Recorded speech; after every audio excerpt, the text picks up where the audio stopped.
good, Thaddeus. Thank you. Good to see you, man. Yeah, you too. So, I wanted to talk about a few things. We'll have you on here for obvious reasons. One is you helped me build this place, so it's only fair. True story. The second is probably would be a realtor if not for you. Also, probably fair. I don't know if that's a good thing or not. Yeah, you're right. Yeah. So, how have you been, man? It's been a minute. Been all right. It's been interesting couple years. I mean, obviously for everybody, and it's all right. Can't complain. Been a lot of changes, but still the same stuff. But and change at the same time. So you reckon the Reds are going to field a baseball team this year or no? Man, I'm telling you, that's how much? 33 years, 32 years of just. I got a hashtag start a couple years. 31 years of futility, 31 years of utility, whatever. Mm-hmm. It's incredible. No, they're going to be terrible. The over under 62 games, I think right now, 63 games for them. Don't they have Snead the lowest payroll in the National League this year? Yeah, like by a lot. Yeah. Did you send me the article about how their payroll works and why and all that? Have you read that? No. I'm gonna look it up. It is absolutely fascinating. You would love it. Have you read this, Snead? Yeah, it goes back to that. You know what it's called? I'll look it up as we're talking here, but well, he can look it up. I don't know what's called off the top of my head. But they have when Castellini took over. He basically, when he bought it, there were two other guys. I believe one of them, the Johnson brothers or something. And there's 30 or 27 shares of the Reds, and Castellini had some through family, and he wanted to be a controlling partner, but he had to go raise funds for that, and he wanted to go out, and so he made a commitment basically to all these other people that before he would, if they wanted to have an ownership in the Reds, have a share, that he's gonna ask them one time for money and never ask them for money again, and he's never has. So there's never been capital infusion into it to try to make the team better if they're not making it their money themselves. So it turns out they're one of the most profitable teams to their owners because they don't spend any money. Mm. And, the Major League Baseball kicks them back all this money, which goes back to the value of the team, basically. So, and so it was pretty interesting how that all happened, and it makes a lot of sense when you read it.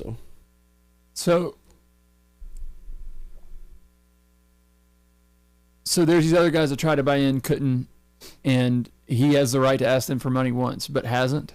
Well, when he went out to whatever the purchase price was of the Reds at the time, $400 million or whatever it was. He didn't obviously have that money on his own. He had to go and get investors, to get these guys to chip in the money. Here's one time. Here's what it is per share, and I'll never ask you for another penny. There's not going to be a, hey man, we want to make this a World Series contender. Well, everybody throw in $10 million this year so we can go out, which is what the Dodgers and guys like that do. I would have thought if there was any time to do that, it would have been when they were rebuilding before they were going to have the All-Star game there at Great American a couple of years ago. Yeah, and the whole article was slanted to where, everybody dogs him, but he's actually made good to his investors and to his, to the people that own the team. He stood by his word there. Mm. So take that for what it's worth, good or bad. I mean, Well, and also, where else are you going to go? Yeah. That guy, in that article says, please let that guy quit talking to the media. Do not let him speak. So, Reds are pretty good, and basketball team's doing pretty good. Yeah, that's a whole You're trying to get me fired up early on, aren't you? Yeah. That's a whole nother can of worms, but it's kind of disappointing, too. I mean, I think both of the Reds and UK basketball's got away from the fan, the fan experience, what it means to the fans. Mm. It's what it means to the owner, to the coach, or to the athletic director. I mean, sure, they're making money, and UK's making a killing, and Cincinnati Reds, I guess the owners are making a killing, but, the fans are what it's ultimately all about. And I think they've lost that a little bit. Well, I get this rationale a lot. Well, there's so much disparity between revenue and payroll between Major League Baseball teams now, more than there ever has been. Yeah. And how is a small market team like the Reds supposed to succeed?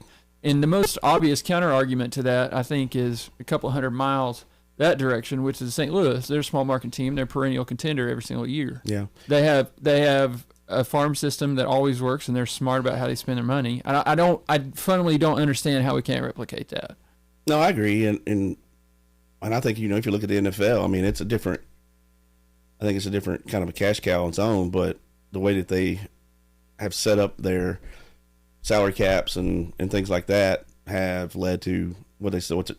No teams won every team's won the division that's in the last 10 years. You know, There's so more parity. More parity, but until baseball does something like that, or more in line with that, I don't know if it's going to change. I mean, especially the way the world is today. I mean, it's all about the money. The other thing that scares me too about baseball is I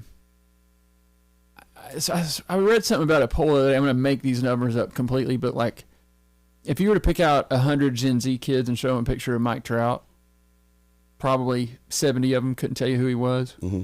When baseball is America's pastime and has always been our most popular sport, I think the Major League Baseball really messed up with the exclusivity and the way they've treated how they've controlled any baseball media for years. Mm-hmm. Every other major sports franchise, not sports franchise, but major sports league, has understood the value of having their programming and their game exposed to fans, whereas Major League sort of tried to tightly control it to have all the revenue from it. And I think in the long run, that couldn't have been a worse play. But I saw a quote from Rob Manfred the other day after the Valley bankruptcy. Seems like he's starting to understand that, and maybe they want to sort of loosen that up. So I'm sort of encouraged by that, but we'll see where it goes. I saw it too about the blackouts, and I think that's the dumbest thing. I mean, if you want to make it a fan experience, well, New York. I mean, you can't. If you're a New York Yankees fan, you can't watch a New York game back. You know, you can't watch them in New York City. Where the hell you want to watch them? We get every damn game. You know, I don't want to watch New York and Los Angeles every day. Right. But we get every Cubs game too. Cubs game, yeah. And, you know, growing up, it's Cubs and the Braves. Yeah. And it just. But back to your Mike Trout example, I think I wouldn't argue, but I would think if you put even people that like us that are big baseball fans, he could probably walk past us at the mall and we wouldn't notice necessarily. Now, if he said something or we talked to him or you had a second, but just in passing, I don't think I'd recognize him either. I mean, he's not out there, you know, and he's one of the best players in the history of baseball. Yeah. You know? I've actually thought about that before. It's crazy, dude. Yeah. And I think that's just, I don't know, man, the downfall of baseball is such a metaphor for so many things. Yeah. We don't have to go down that road, but anyway, so do you remember, so for context, I was trying to think the other day about the first time I met you, and I don't know if it was in the dorms or if it was actually when you all came and went hunting. I think it's the day we went bird hunting. Was it? Yeah. When you killed Bambi? No, Tweety Bird. Yeah, right. Tweety Bird. So tell that story, because I want to have some of this stuff on record. Yeah. So Merman, other than where it was Tater, right? So Tater decides he wants to take us all bird hunting. We're going to go back to Louisa to go hunting. So me and your brother and I think Blake was with us and Wade and we go hunting, and we went in the middle of nowhere, and I'm from the middle of nowhere, so I recognize it when I see it. We were middle of nowhere. Middle of nowhere, aka our farm. And I don't know where the hell it is. It was nowhere to me. And we didn't see a single bird. I mean, not a bird, not even like any bird. And we see 0 birds. And this dog comes up. He comes from somebody's neighboring, I don't know where he came from. He's barking. And as he's barking, I see this little yellow Tweety Bird flying through the air. And I'm like, I ain't going bird hunting and not getting something. And I kind of did it as a joke, but I kind of at the same time did it. And next thing I know, I blow this bird out of the air. So I've got this little yellow Tweety Bird. And we all had quail or pheasant, or what was the intent here? Dove hunting was the idea. Okay. And but we expected to see maybe a pheasant or here or there or whatever, pop one out. And we didn't see anything, man. It was it was interesting, yeah. I mean, you know, it looked like there should be some dove out there. It was cut cornfields and whatever. How is Wade? I have no idea, man. Last I heard, he's in Jacksonville with the railroad, and his wife was cussing him in Spanish. He had no idea what she was saying. That's literally the last time I talked to him. He was like, I don't know what she's even saying. Cool. I think it was up in. I went and slept on his couch. I had an interview at that energy plant over there in across the river, and I stayed at Tater's couch. It was like when I was working for AT&T or Suncom, and I was kind of tired of it. Pre-Realtor days. Yeah, and pre-Realtor, yeah, and had an interview with that place and went over there and stayed on his couch down somewhere in Louisa. So You know? Would that have been a 2000 maybe. 2001 maybe. I don't know. Was it? Did he live in the Madison Street apartments? It was in an apartment. Top floor of that building across from the school. I remember it was an apartment somewhere. Yeah, that's all I kind of remember. In the big city, Louise, it's hard to get lost down there. So Chuck Williams used to live in the like townhouse directly beside that apartment building, and to this day, if you drive down the main drag in Louisa, there are trees on the corner. Probably the first 20 feet of those trees have no branches because after one of my mom was working after school, Brandon and I used to play Mortal Kombat on a trampoline. We'd pull the branches off that tree and fight each other with them. Yep. Every time I drive down the main drag through Louisa, I think of that. Yep. Okay, so that was pre-Realtor days, 2000. So you got your real estate license in what, 2004? Three. Yep.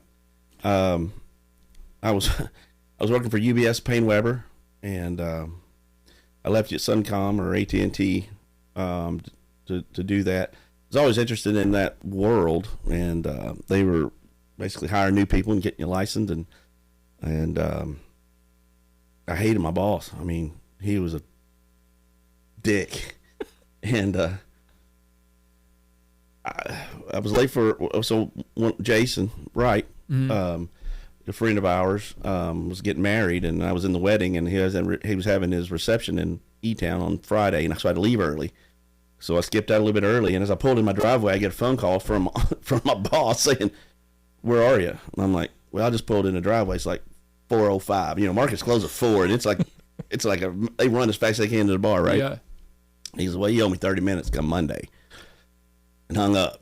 And man, it just flew all over me, you know. And so I decided over the weekend I'm just going to quit. So I got all my stuff out on the weekend and went in to wait for him to come in on Monday, and sat there. About 9 o'clock, he never showed up. Well, he was sick. He didn't show up on Monday. I didn't have anything to do. I didn't have anything there. You know, so I sat there fumed on it all day. And he came in on Tuesday, and he walked in, and I said, "You know what? I quit." And he said, "You can't quit." And I said, "Well, I just did." And then he proceeded to basically try to fight me in the you know, and you know how that goes with my personality. So we're going to fight. And so everybody was like, "What?" And so I had to call my ex-wife, or my wife then, my ex-wife now, but I had to call her at 7 in the morning and tell her I just quit. And she was like, "Well, now what are we going to do?" You didn't fight him? No, I think he realized that he didn't want any of that, or I don't know what it was, but and I said, "I guess I'm gonna get my real estate license," and called Ronnie and said, "What I got to do?" Basically, kind of what you did, right? And same order, actually. Quit job. Quite. Call literally. Ronnie. Yeah, we I had taken all the classes in college, so I didn't have to take any of the prerequisite classes or anything, and yeah, and you remembered that stuff? Well, I didn't know, and you always second guess, you know, but she had a meeting in like Mammoth Cave that week, so I went down and laid in the lodge there while she was in a meeting and read through a book I found about how to pass your license, and scheduled for Monday, went in, took it, and passed it. So I was out for a week I built a fence one day, which I realized quickly that that's not what I wanted to do. It sucked. And on like Wednesday, I went and built a fence for a guy, but still stayed in. I actually drive by and admire the fence now. It's over on Henry Clay Boulevard. I still admire it every now and then. You know. You ever go tell him, "Hey, just want you to know, I built your fence out there"? I know the guy lives in it. I actually sold it to. Sold it later to that guy, and I know him. I told him when I bought it. I said, "You don't have to worry about this fence, man. I built this thing." He's like, "What?" I was like, "It's a long story, but." So how long was it you called Ronnie till you took your exam? And be honest with me, Ty, did you pass the first time? I did. I'm a good test taker. Now I'll take it the next Monday. So I was out less than a week. All in all. But then I didn't know what to do. I had no idea. And so I go. So I started this little home office. So I called a guy that was a buddy of mine back at Payne Weber and told him what I did, and he got a pretty good kick out of it. And he says, "Well, I'm going to hook you up with some buddies of mine, some clients of mine that I know." You bought your license with Ronnie, right? Well, I didn't know. No. He told me not to at the time. He was with, I'm not going to get names like companies, but he was with a company that you kind of had to be experienced really to get in at the time. and they didn't have any kind of new person training or anything. Gotcha. And he said, get in, get your license going, and then come over here. Gotcha. And which I did. Yeah. But it took me a couple months. So he hooked me up with Ray and Pat Hayden and Ray Rector and Pat Hayden. And I don't know which one it was. He hooked me up one of the two as a meeting and as a favor. And I went home, started calling people in the phone book. I literally started calling real estate offices in the phone book, and I'd say, "Hey, I'm a new guy. I just passed my test today, and I'm gonna get in the business. What I need to do." A couple of them didn't really even want to talk to you. I remember, and of course, I didn't know one company from another. And I remember the guy that the company I ended up going to. I didn't want to talk to him. He was weird on the phone, and then. Doug Blackwell was the guy. Doug Blackwell was the guy's name. He was with, I think it was Realty World at the time, and Bonnie Mays. And I just all over the phone could instantly tell Doug was a straight shooter. He sounded cool, and he said, "Come down here and talk to me." And I went and I liked him, and he liked me, and I joined that right then. And Bonnie was who I started with, but Doug was the kind of the broker, managing broker or something, and. But Bonnie used to get on to me because every time I'd send out a mailer, I was so used to having to get it approved from like the SEC rules and stuff that I'd email her. Like, "Is this okay, man?" And she said, "You don't have to send that to me every single time you mail something, right?" And I'm like, "Oh, okay." But yeah, that's how I got started. And it was 2003, and the market was doing well. The rates were still 6-7%, as I remember, and they were. At the time, felt good to people, and but there was a lot of building going on, man. I mean, they were building everywhere, and people say it was order taking. I mean, you hear that a lot in our business at that time. I don't remember it being necessarily that, but I do remember talking people out of buying one because what you'd heard about this guy or that guy, or an area, and certain areas were being built at this time, and you know now enough to know when you go in, you can tell some things aren't being done right. I mean, that's more what I got out of it is like, I'm noticing this, or trying to, and I think that, and that's really, I didn't know anything any better, so that's how I kind of started with what I did, who I worked with. And then I was early on, figured out, online leads were starting to be a thing. And I figured out how to get those going. People hated them, and I'd get them, I'd email them, call them, whatever, and then I'd sell them to new people in the office, or work a deal. Say, "Hey, I'll split it with you." Yeah. So I did that for a while, and I kind of got started with that, and that's where I got going. So online leads. So that I'm placing that 2005, 2006. So Zillow wasn't even going then yet, or was it? What was your online lead source? Zillow started probably about 2007. Yeah, right. Well, there was a company called Relocation USA or something, but just basically search. The AdWords wasn't really the way to do it, but position yourself in the search engine, just get them organically, kind of that way was the way I did it. And I figured out just the words that people were searching for. And something I've noticed about you, you always do this. No matter what office you're at, you always start the Google Office site, and you like when our Weichert office, it was like 205 East High Street, wherever it was. It was Ty Brown Weichert Realtors, the Google site. Yeah. And then matter of fact, I remember because you told me when I told you I was interested in getting my real estate license, I started taking classes. You said come to one of our sales meetings, and so I was okay. So I Googled, and it said Ty Brown Weichert Realtors, like South Ashland. Or something like that. I was like, do I go to the Ashland office or where's your office? Because you still had the Google site. Yeah, right? I had the wrong one, right? Yeah. I think I actually went over there. Yeah, and you're like, dude, I'm in the wrong place. It's like they'd sell me candles or something. And actually, I did it again. I'll tell on myself a little bit. So that was just before the Metronet build out started, and there are these guys that needed a place to park their work trucks for the next 4 years when they're going to be here for Metronet. Oh, the dude called me. and you like, you want to help this guy? I was like, sure. And so I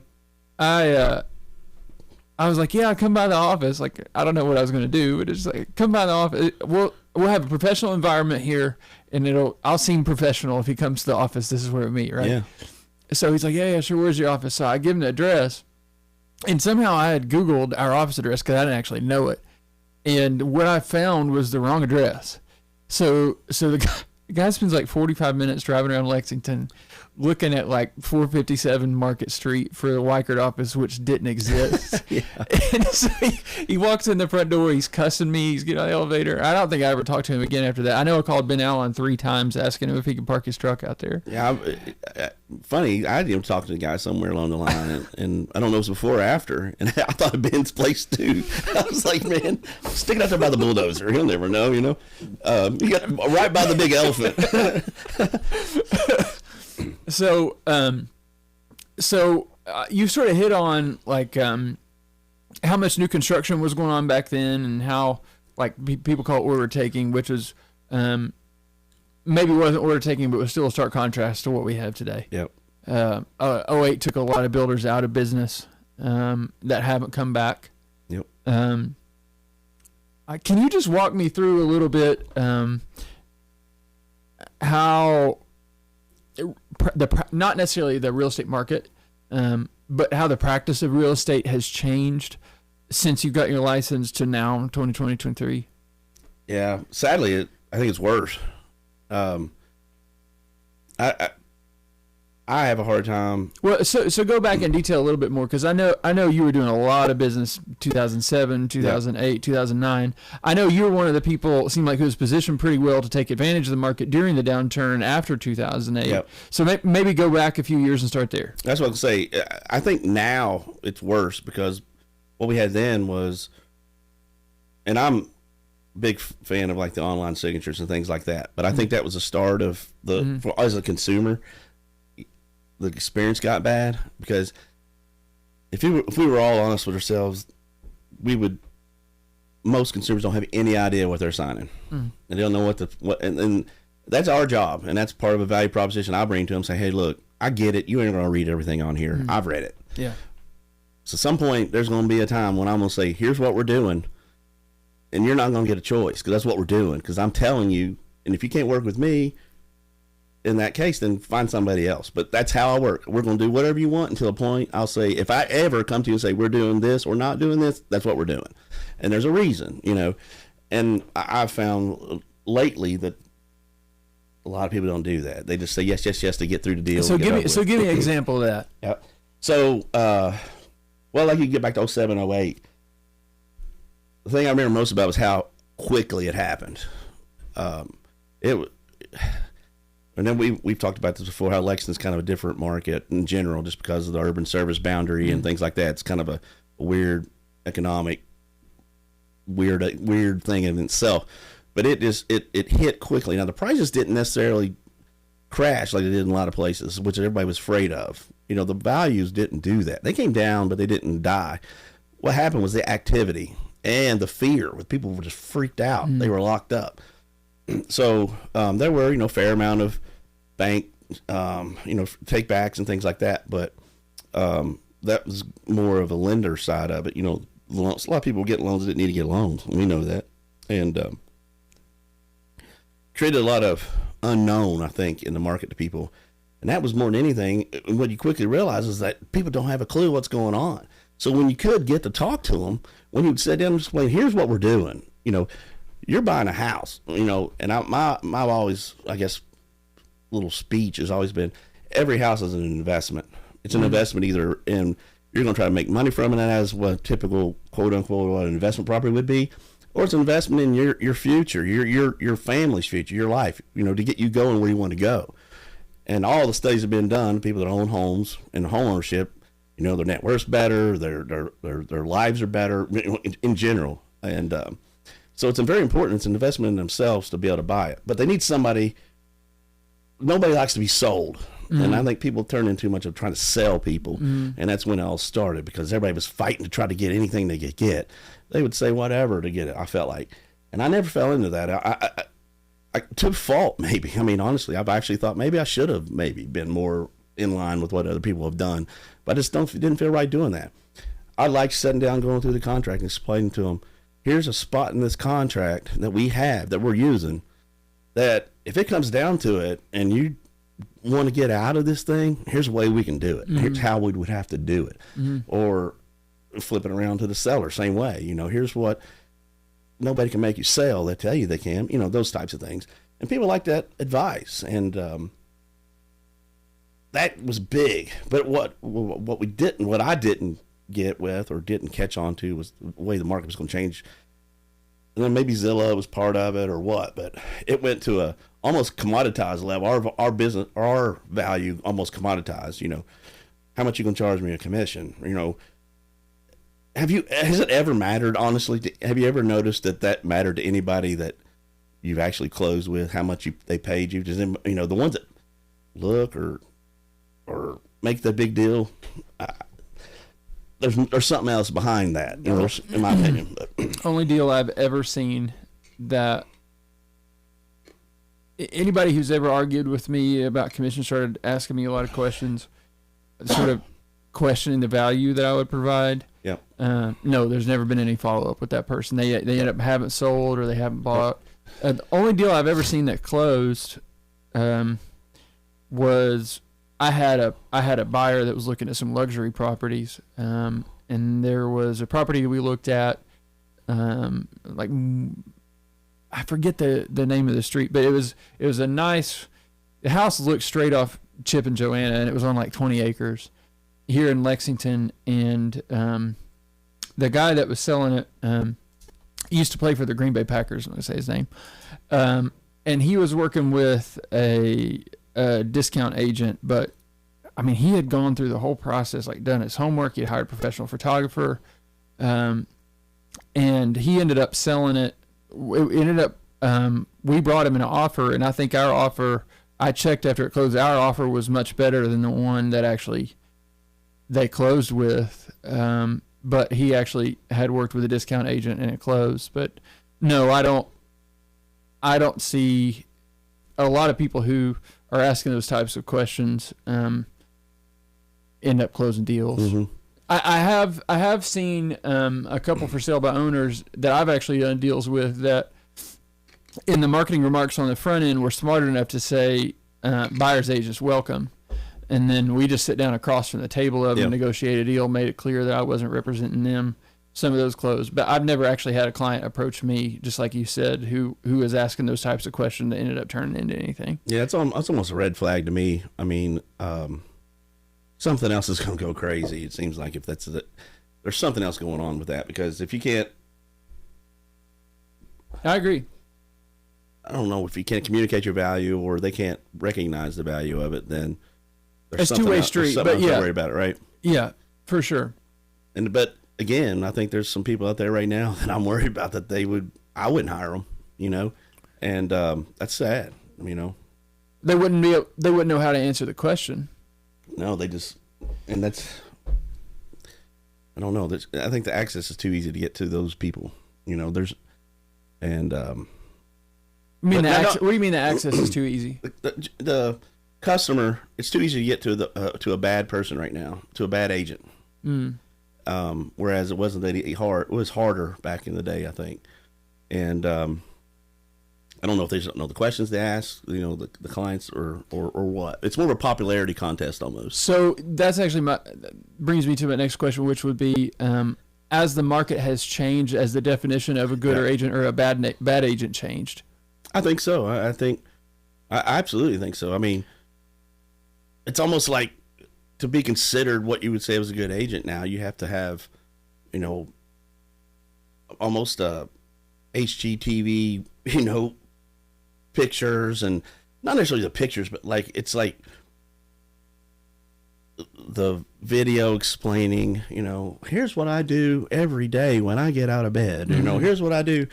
Okay, but when we're trying to get a deal with you and I'm talking to you, that ain't how it goes. That's not what they do. You can just tell instantly. And again, I'm not saying, and of course, I'm sure there's been agents that when I started, or even, if I was on the lake or something, they were like, oh yeah, I've got Tom right where I want him right now, probably have. But I've always taken it pretty serious to, if somebody's hiring me to help them buy or sell, that you hired me to help you buy or sell. Let me do what I got to do. I'll tell you when to show up to the closing, and I'm going to get you what you asked me to get you. And, and if I say we're leaving, we're leaving. When I've I've literally walked out of a closing with half the closing docs signed. And I like basically grabbed a dude by his shirt and said, we're out of here. And we walked out and went all the way back to office before they called us and said, what the hell just happened? And I told them, So my experience is if stuff gets sideways, it gets sideways before you get to the closing table. So what's the thing that makes you get up and walk away at closing? This was the lender. And the one way to never ever get me to ever do business with them ever again, don't matter how cool they are, how many lunches they take you to, how many beers they buy you at the bar or whatever, is to tell one of my clients that here's what we're going to do and do something different. A little bit, maybe. Yeah, it's not my favorite. But you don't. That does not happen, and it happened. It's happened twice, and yeah, and and that guy's been one of my most repeat customers from that, and he's actually starting to kind of look again now. So maybe like 7th or 8th deal I've done with this person. Wow. And the first one was the one I jerked him basically out of the chair and said, we're leaving. And then he realized we were serious. He just didn't think we would notice, and I did. And it's harder to do now with the disclosures the way they are, but back then it was a little more. But still, I think that if you tell somebody you're going to do something, you need to do it. And I appreciate the ones that tell them they can't do it. And somebody, if they can't get them a loan, then tell them, here's what you can do. Here's what if you do this, this, and this, I can get you one, and do that. No, listen, the loan officers that I work with, I'll tell you, they might have a broad sort of specialty as far as where they win deals. But there are circumstances where I might bring them a buyer and they don't have the right scenario or the right product for that buyer. Right. And they're going to say, I know this person at this bank and this person has the right product for them. Yep. And I think a lot of loan officers are probably reticent to do that because it feels like they're giving somebody away and they'll never come back. But it comes back to them. But I can tell you as an agent, if somebody is willing to do that, maybe that that particular buyer isn't coming back to them, but I'm much more likely to bring another buyer to them if that happens. 100%. I remember that probably more than they'll ever know, and I'm willing to tell people about it. So. Yeah, 100%. Same. I was going to tell you a story, but I'm not going to bring him up. It's a. Don't say his name. Tell a story. No, people ask me all the time. Who are the two people? What are the two best? Or I don't know, best would be the most outstanding or most they didn't need to do it deal that you've ever been across, and it was two other realtors in our business, and both of them are very well known, what I consider very, very good realtors still, and they both went and fixed something that one of them I had no idea was even going on, and they told me, and we went about it and finished the deal, and one of them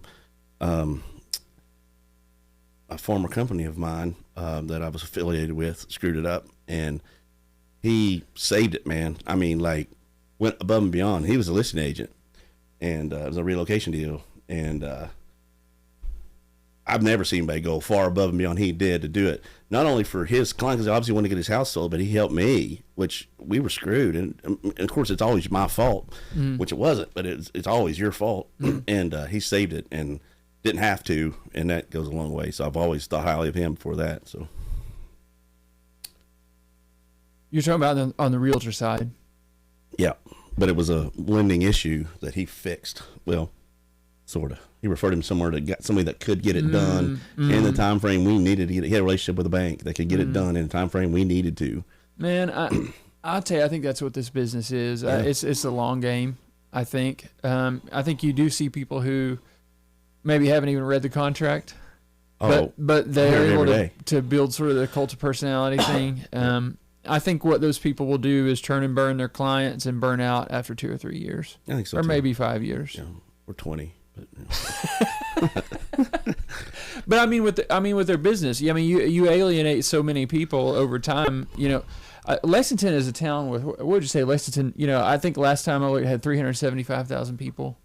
Lexington is still a small town, man. Like I can't go to Kroger without seeing 3 people I know. Yeah, no, I agree, and everybody knows everything that they want to know about everybody they want to know it about, and there's nothing you can do about it. So yeah, I agree. That's good or bad. Yeah, right. Of course, you have a psychic on your side that we're talking about earlier that always helps too. Okay. Since you bring that up, I need to hear this story because I know bits and pieces. Give me the full context of this with the psychic. From how we met her, or? Yeah, so tell me what was going on and how you met her.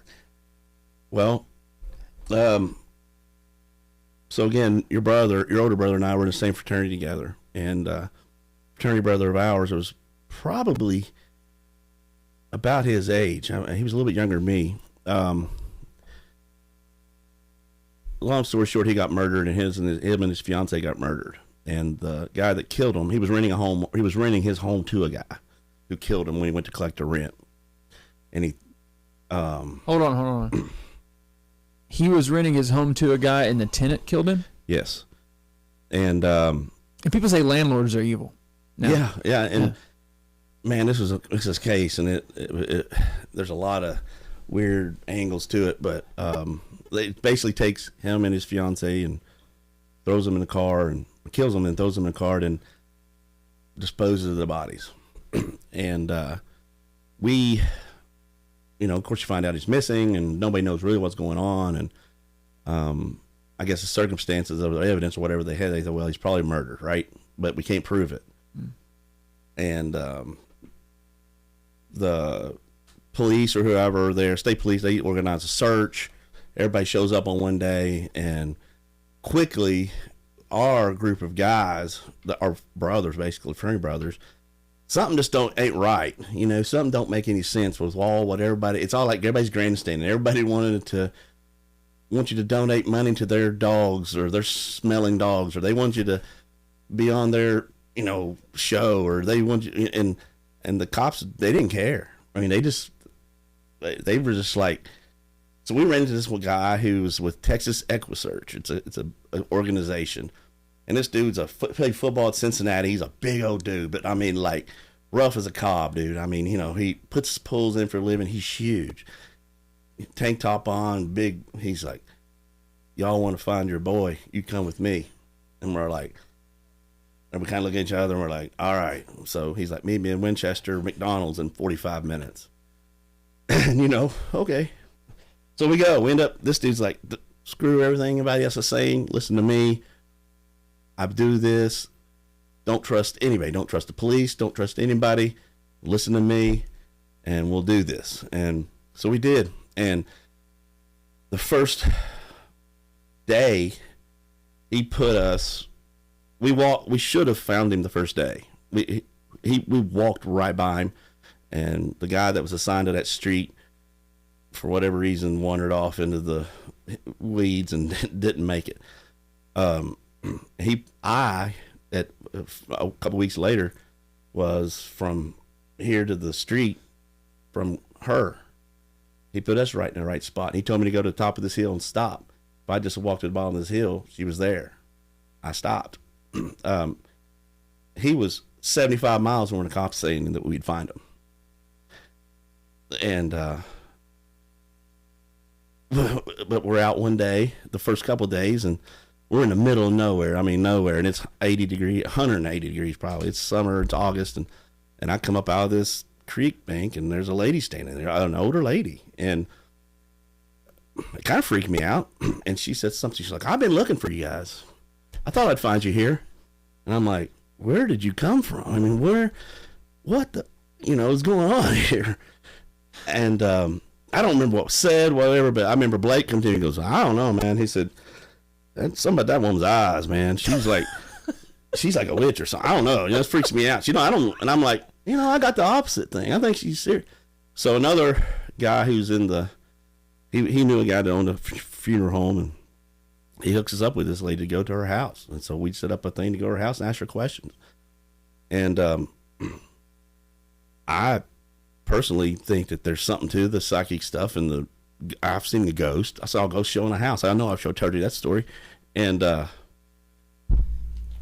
I've never been more freaked out walking out of a place ever, but I was totally convinced this woman knew something. And Bobby, well, I shouldn't say his name, I guess, but Bobby was trying to talk to me through her somehow. And I couldn't put it together, but it was like the weirdest feeling I ever had in my life. And, yeah, I mean, and so she's stayed in contact with us kind of a little bit since then. And then she, you know, it was very surreal. I mean, it was. So she was helpful? Yeah, but like we didn't know how to put it together. Like nobody knew how to communicate it. Weirdly enough, I think it. Did you feel like he was communicating to you through her? Did you feel like? Yeah. Well, there was one time, you know, the salt lamp, you know, that like pink salt lamp I had one at the office. And ask Ryan about salt lamps when you ever see him too. And I was sitting there and there was a salt lamp behind us and I was on the couch and it was, you know, from me to you, from me, but it was to my back. And I'm sitting there and she was like, it was so, you almost think like it was just weird, you know, but we had our eyes closed and she was trying to communicate and she said, he's here. And he said, she ran my room and she went to the older guy first. She goes, you didn't even know him hardly, did you? He's like, no. And then went to another guy that was with us and goes, you kind of knew him, but you didn't really know him either. And he goes, but when I walked in, she knew my name. She had no way of knowing my name. She knew my name. And it was on Tyrone Street, off of Tyrone Street, Angel Avenue. And she goes, you and him, he knows you the best. And I'm like, he goes, he's trying to communicate with you right now. If you would let it happen, he'd probably feel it right now. And no sooner she said that, I was like thinking, dude, there's something on my shoulder hot. And as she's talking, I look over, there's that salt lamp, you know, like right there. And I finally said, what the hell is that thing? And she said, well, it's a salt lamp. And I'd heard of them, I hadn't really ever seen one. And I'm like, is it hot? Because it's like burning my shoulder. She said, no, that's him. What? And so I closed my eyes, and this is basically my exact, I'm going to edit some words because I was like, I closed my eyes and I said, Bobby, I said, if you're standing here, this is, you know good and well, this is bullshit, you know, whatever, dude. I said, this woman's freaking me out. If you're trying to tell me something, man, just tell me what the hell is going on here. And no sooner we said that, some lady busts in the kitchen door screaming about horses. I don't know. And okay. So it was just a weird thing, and it turns out she's a horse psychic, you know, so that's a whole nother thing. But yeah, it was crazy enough to actually, it didn't know how to put it all together, but it was crazy enough that I truly think there was something there, but nobody knew how to deal with it. Nobody knew how to, and she's a horse psychic? And she's contacted me a couple other times, and no, the friend who busted the door is, and I had a vision of where I thought, well, I guess I'll finish the story. I had a vision of where I thought Bobby was trying to tell me where I guess his fiance was. But he kept saying, crystal, not my crystal, to me in my head. Mm-hmm. And that's before I knew about the crystal in Bardstown. And to me, it was like a lake, and it looked like a horse's head. And then that woman busts in with I screamed about horses, and I was like, dude, that's just too much. So we decided, I told, we ended up leaving, and I told, all the guys, I said, all right, here's what I saw in my head, and I'm going to get a map out and see if I see anything that looks like it, and we'll go there. And we found a place somewhere in Versailles, Midway, that the lake kind of looked like this. So we go up to this dude's house on the next Sunday, knock on his door, and the guy was cool. He went to Morehead too, and he was like, he said, hey, the cops already been here, man. He said, but you're welcome to do whatever you want. And he said, go. And so we went out, and Stumpy, who our friend, he was with us, and he was acting weird all the time. And that weekend before, he was driving down the road at the back of this guy's farm. He didn't tell us this yet. I had no idea yet. He had his four-wheeler on the back because he was kind of doing his own little search. And he's just driving down, and his four-wheeler falls off the trailer. Again, didn't tell anybody. We go to this guy's farm, and I was like, man, something's telling me we need to get out over there. I don't know what it is. Let's just do it. I'm trying to go with the psychic thing this time, And we get in a car, go down this road. It's a little country road, and it's straight as it can be. And there's a little tiny bridge coming up, but it's a pretty good way away. Blake's with us, and Stumpy, and I don't remember who was with us. And next thing you know, dude, something, I was passing out. I couldn't move my hands, couldn't move my arms. I could feel my, like, when you get, like, you ever been, like, knocked out and you just feel it closing in. And next thing you know, I'm off the side of the road. I'm going through the cornfield. And then finally, Blake, or whoever's time to reach over and grabs the wheels, like, what's wrong? I was like, dude, I don't know. I can't freaking move. Stumpy freaks out. The exact same place that happened was the place where his shoulder popped off. And time we ended up stopping, it was up by this bridge. And there was no cars, no four-wheelers, nothing. And this is kind of nowhere. These three dudes pop out from underneath this bridge, said they were fishing, but they didn't look like they were fishing. And they, like, quickly walked away, like, away from us. And we're like, dude, you know, what is it? And, like, everywhere we went, weird stuff like that happened. And I don't know. And I still, to this day, I don't know what that means, what it was, but it was something. And they ended up finding him. I was on an airplane going to a trip for Elbar. Elaine was with me. She was right beside me. And I was on the, got a message. And with this breaking news, he'd been found. And I mean, I broke down, was crying, and just so, kind of relieved, you know. Yeah. And the guy that was picking up pop cans or something on the side of the road found him. And yeah, that was. And then they found her like a week or two later, a couple exits up from that, and she was under a brush pile. And yeah, we were right there, which is crazy. So, and we've done a couple things with that guy since, the search guy, and man, I'm telling you, some crazy stuff goes on around here, and it's if anything ever happens, those dudes are dudes you need to call. Seriously. Did Texas Equifax? Texas Equisearch. Yeah. Who else have you looked for with him? I'm not allowed to say, but one maybe a believer. I'll tell you off of here, and the second scariest I've ever been in my life was then, and that was insane. And there's no way that happened, but it did. So I do remember a couple real estate stories that you told that I think are worth bringing up. So first is a story you told a story I think about was the house Ronnie asked you to show? There's some lady that was passed out at the dinner table. No, she passed out on me. I thought she died. Yeah, man, she was an older lady, big old lady.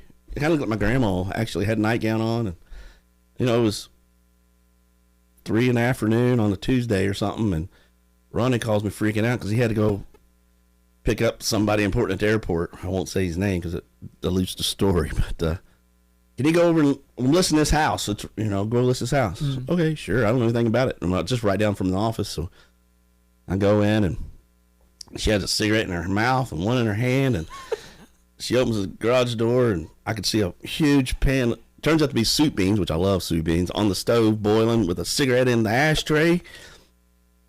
I walk in, and there's like 2 cigarettes in an ashtray on the table. And I mean, I've never seen so many cigarettes burning at the same time in one place. And it was like, you couldn't hardly see. It was just smoke, you know? And I'm like, oh, and I hate smoke, hate cigarette smoke.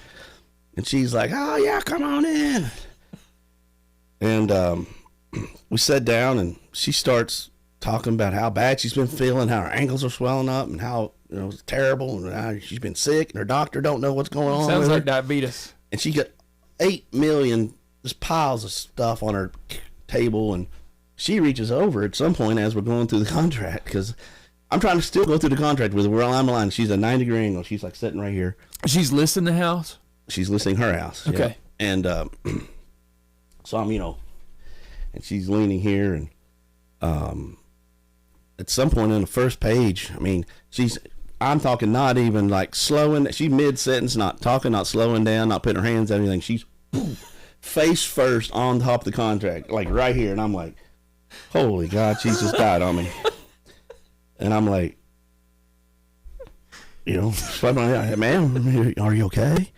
And I'm like, what do you do? And I was like, now this is bad of me thinking, please, Lord, forgive me, I guess. But I was like, there ain't no way I'm giving this woman CPR. I just ain't going to do it.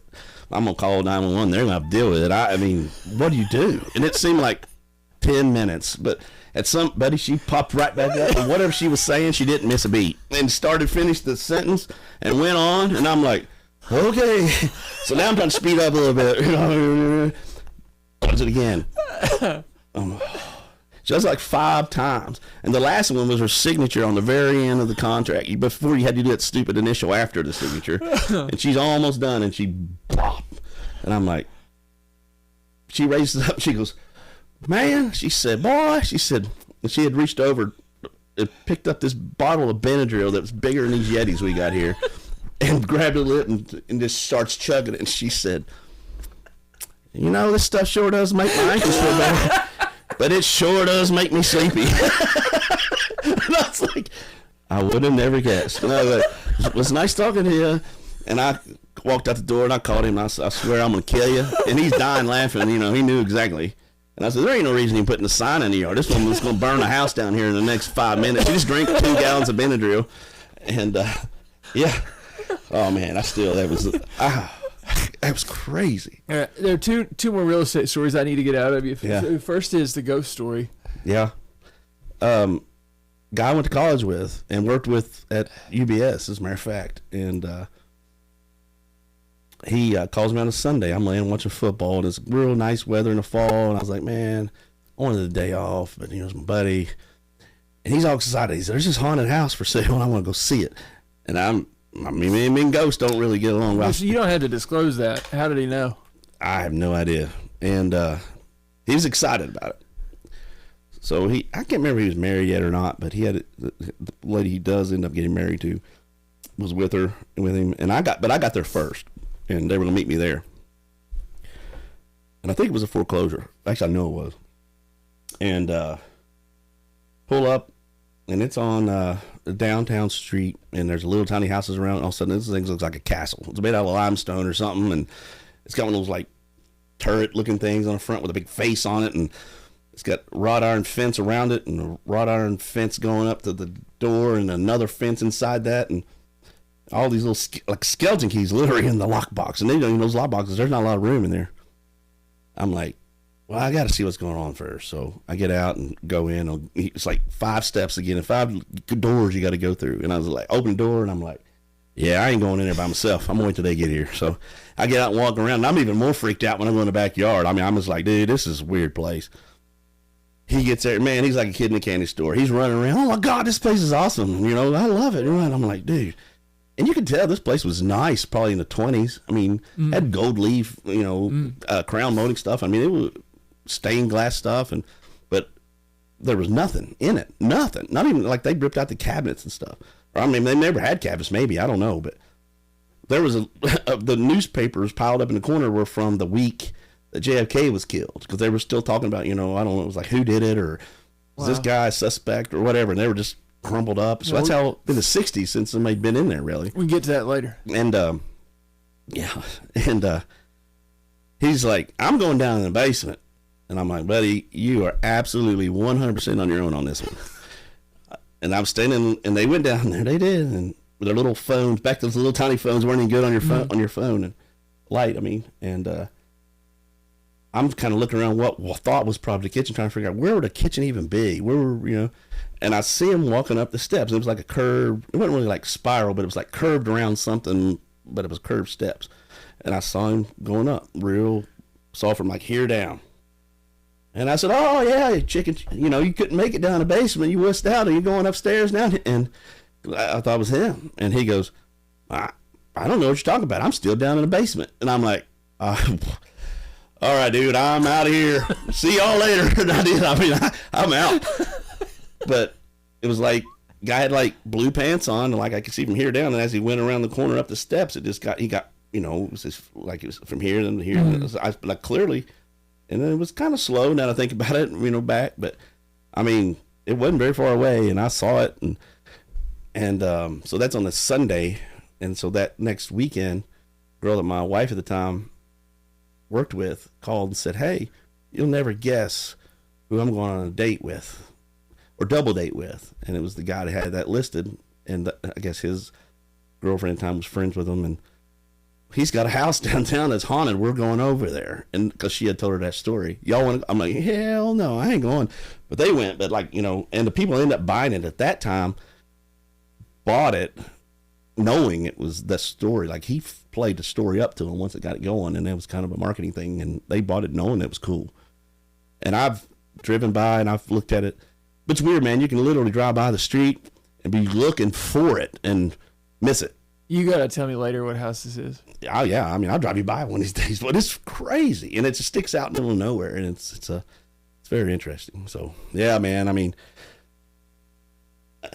I know I saw it. So people will tell you crazy stories about it, but whatever it was wild. So I left him in the house. I mean, they had to figure out how to fight their way out. He was a little Did he see it too? No, he was in the basement. He didn't see it on his way out. No. No. He came out and goes, "What was wrong?" And I'm like, I was sitting on the street and I'm like, dude, if that's what you want, man, go for it. But I'll write the contract. That's all I'm doing. I ain't doing nothing else. I don't want them to get back in there. And luckily she didn't. They wouldn't have been able to get the loan. They had to, at the time, he didn't have a kitchen.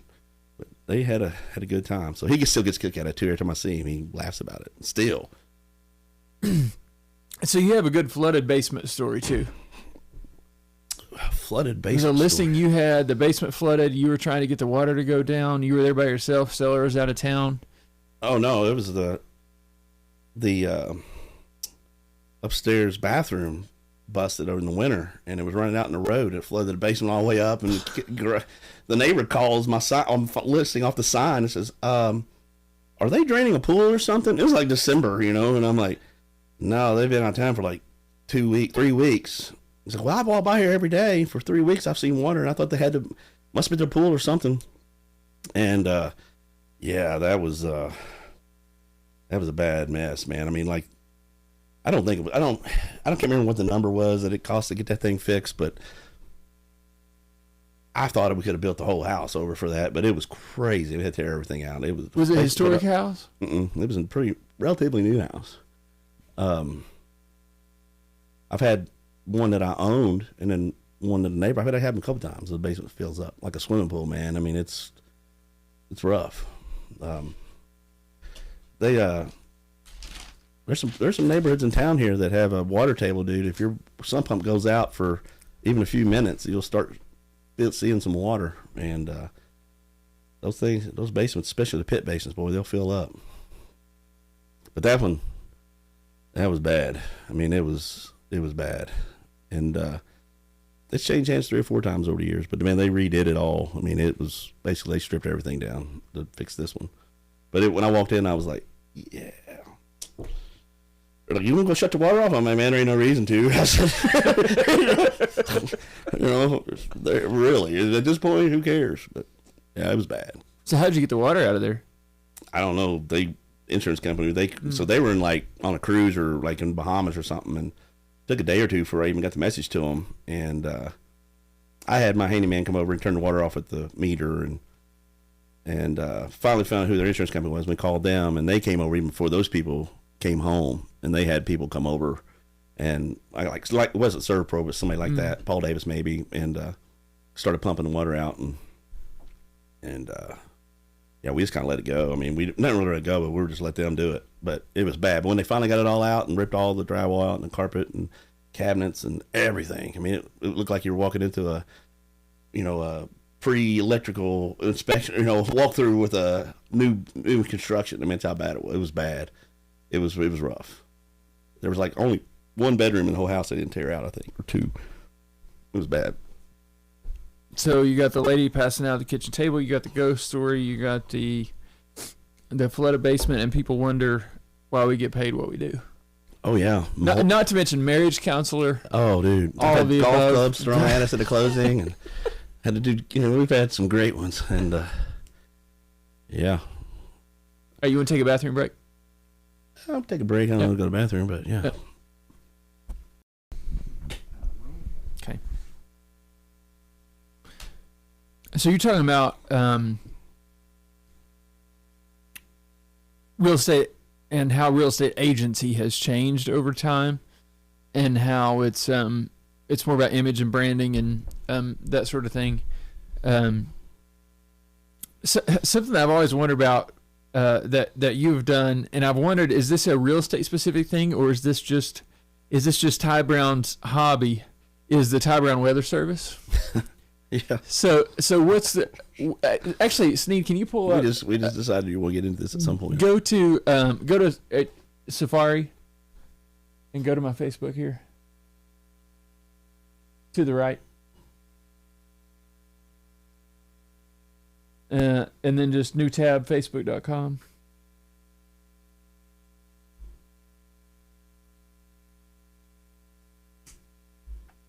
and then go TBWS, TB. Yeah. Is that community? It's a page, right? That's it. That's it. Okay. 3 in the last 2 weeks. I've missed these. Okay. Yeah, just click on the top one.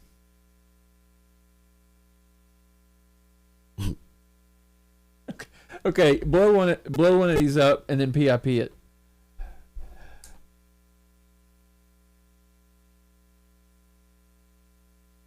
I can't even get my head around this thing. So it made me think about it. I mean, look at this. Supposed to have 11 to 15 inches of snow.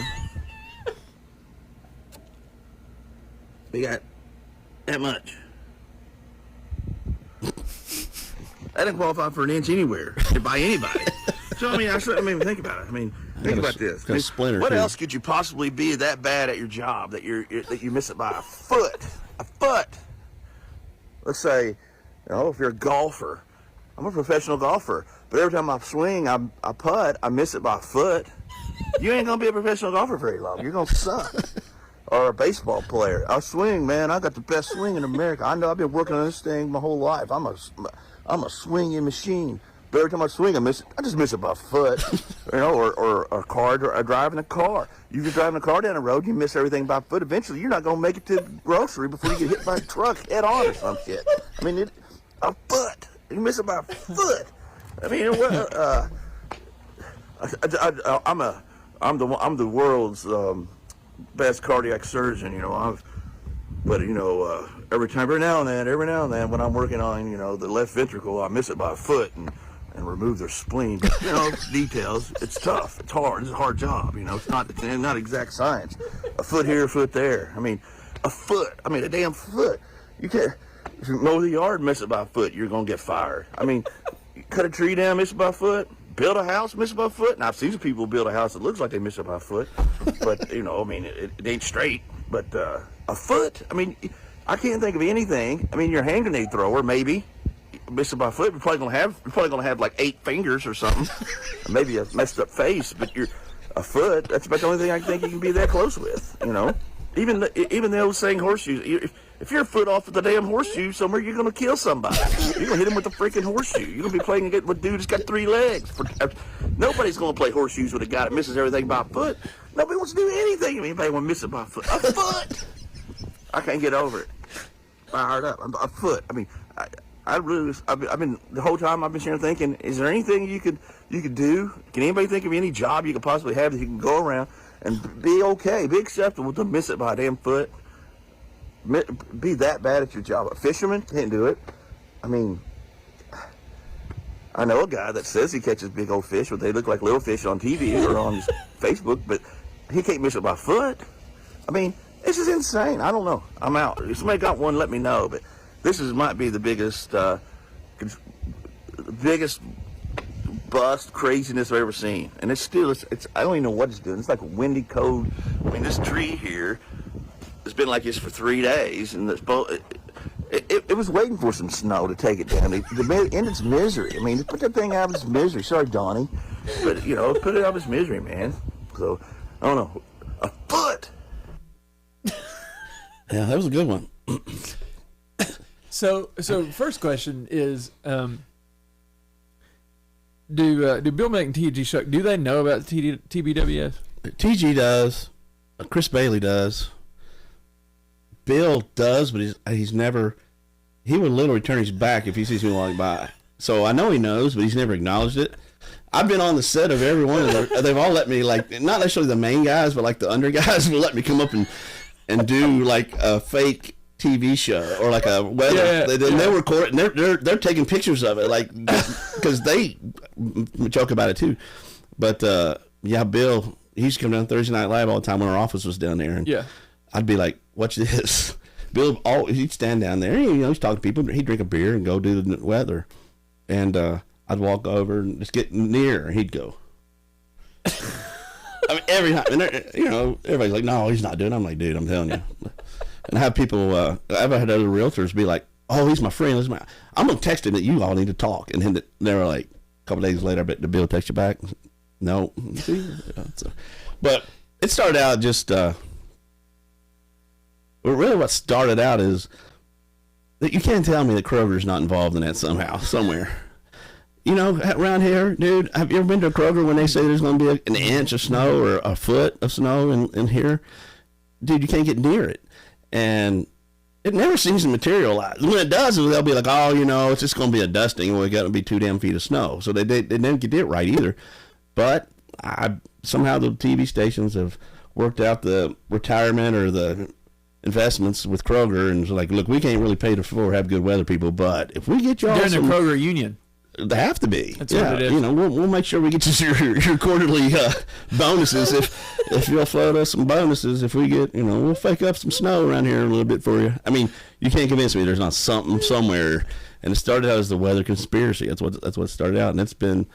And but I was just making fun of them, and then it got to be pretty funny, and I had a good time with it. And then some of my other buddies started doing it. Yeah, and, Will and WCAMARGO. Yeah, in Frankfurt. We got one in Frankfurt, and we had one in Alaska for a little while, but they actually had legit snow. It kind of got like boring. And then Cincinnati, and you know, it's been interesting. So I've done research from Florida, and it seems like I'm always leaving town the day before a blizzard too. It's over time we have bad weather, but I don't know if that's a coincidence or not. But Terry, why do I have 20 text messages? I literally have. This is not a joke. I looked at my watch. I have 20 notifications.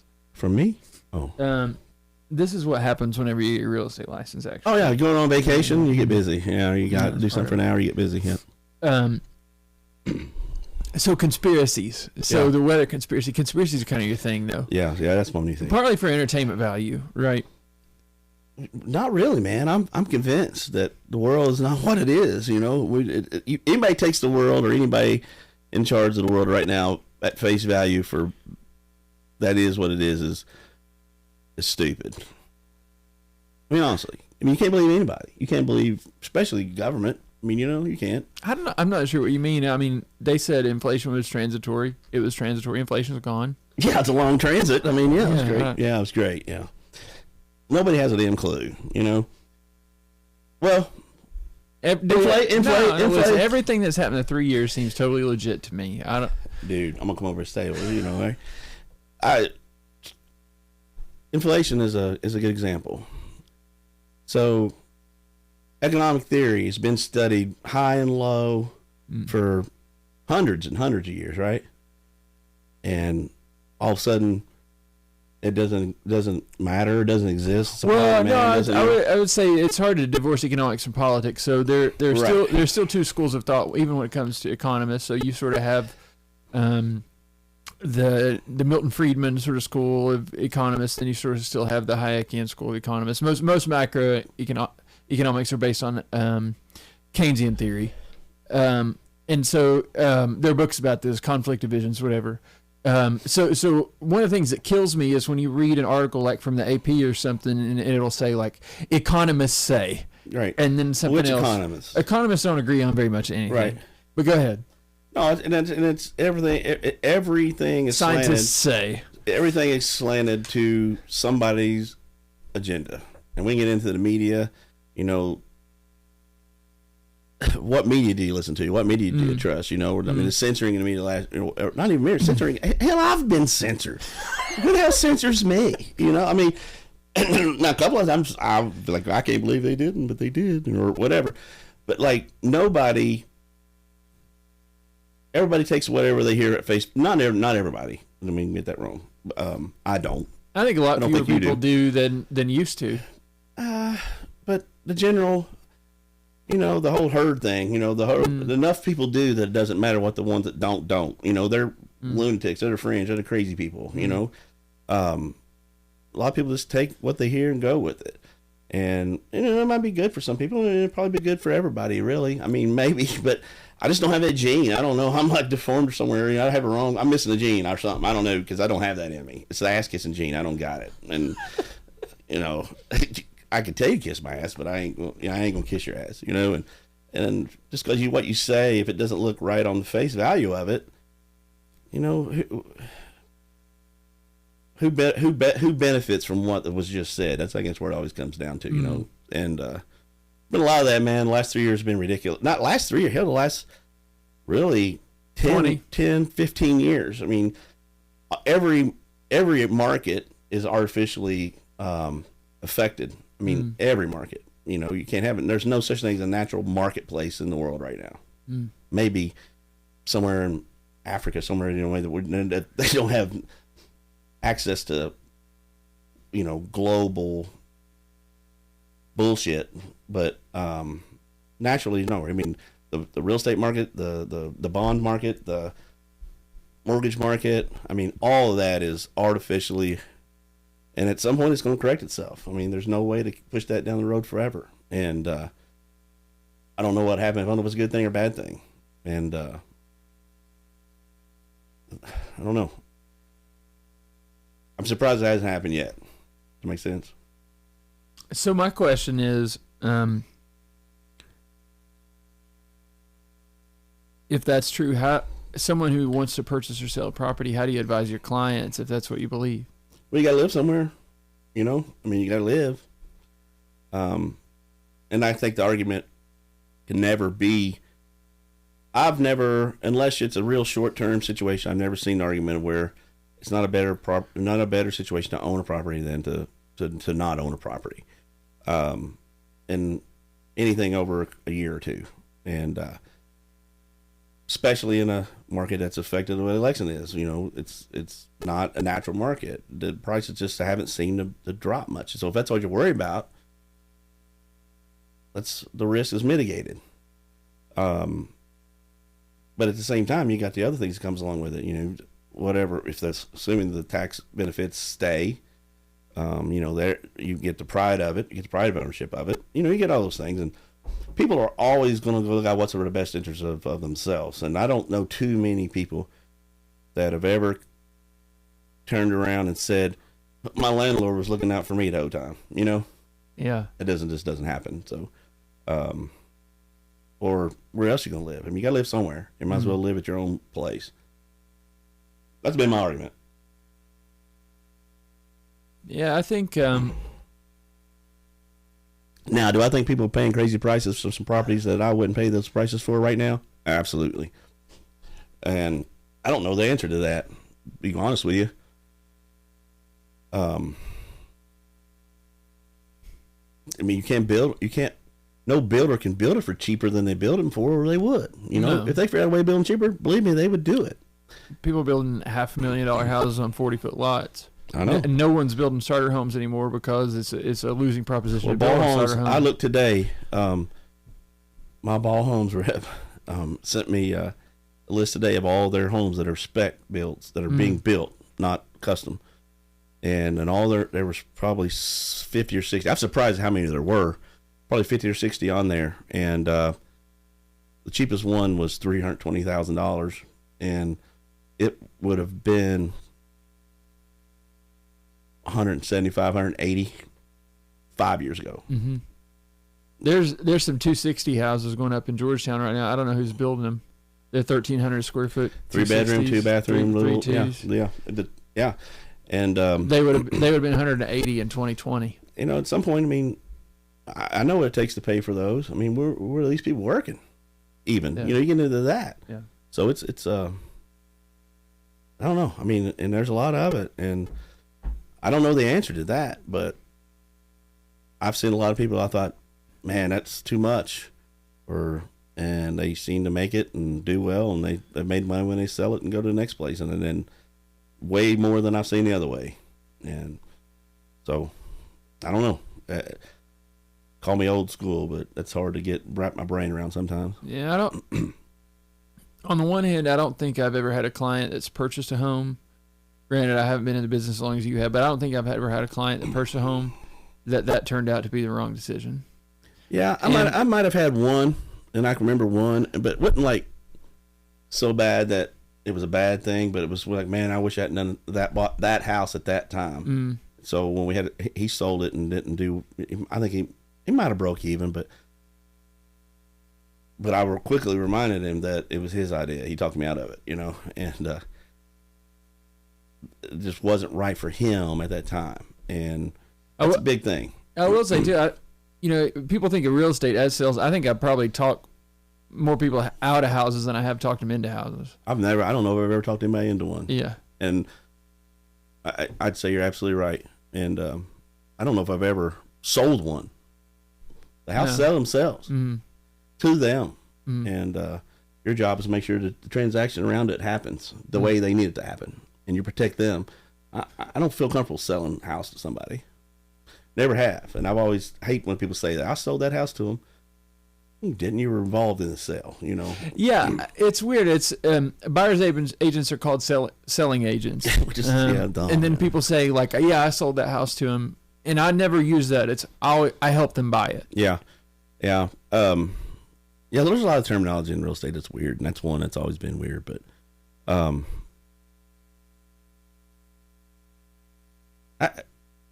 I don't think people see the value of the good decision in the real estate business as valuable as they should.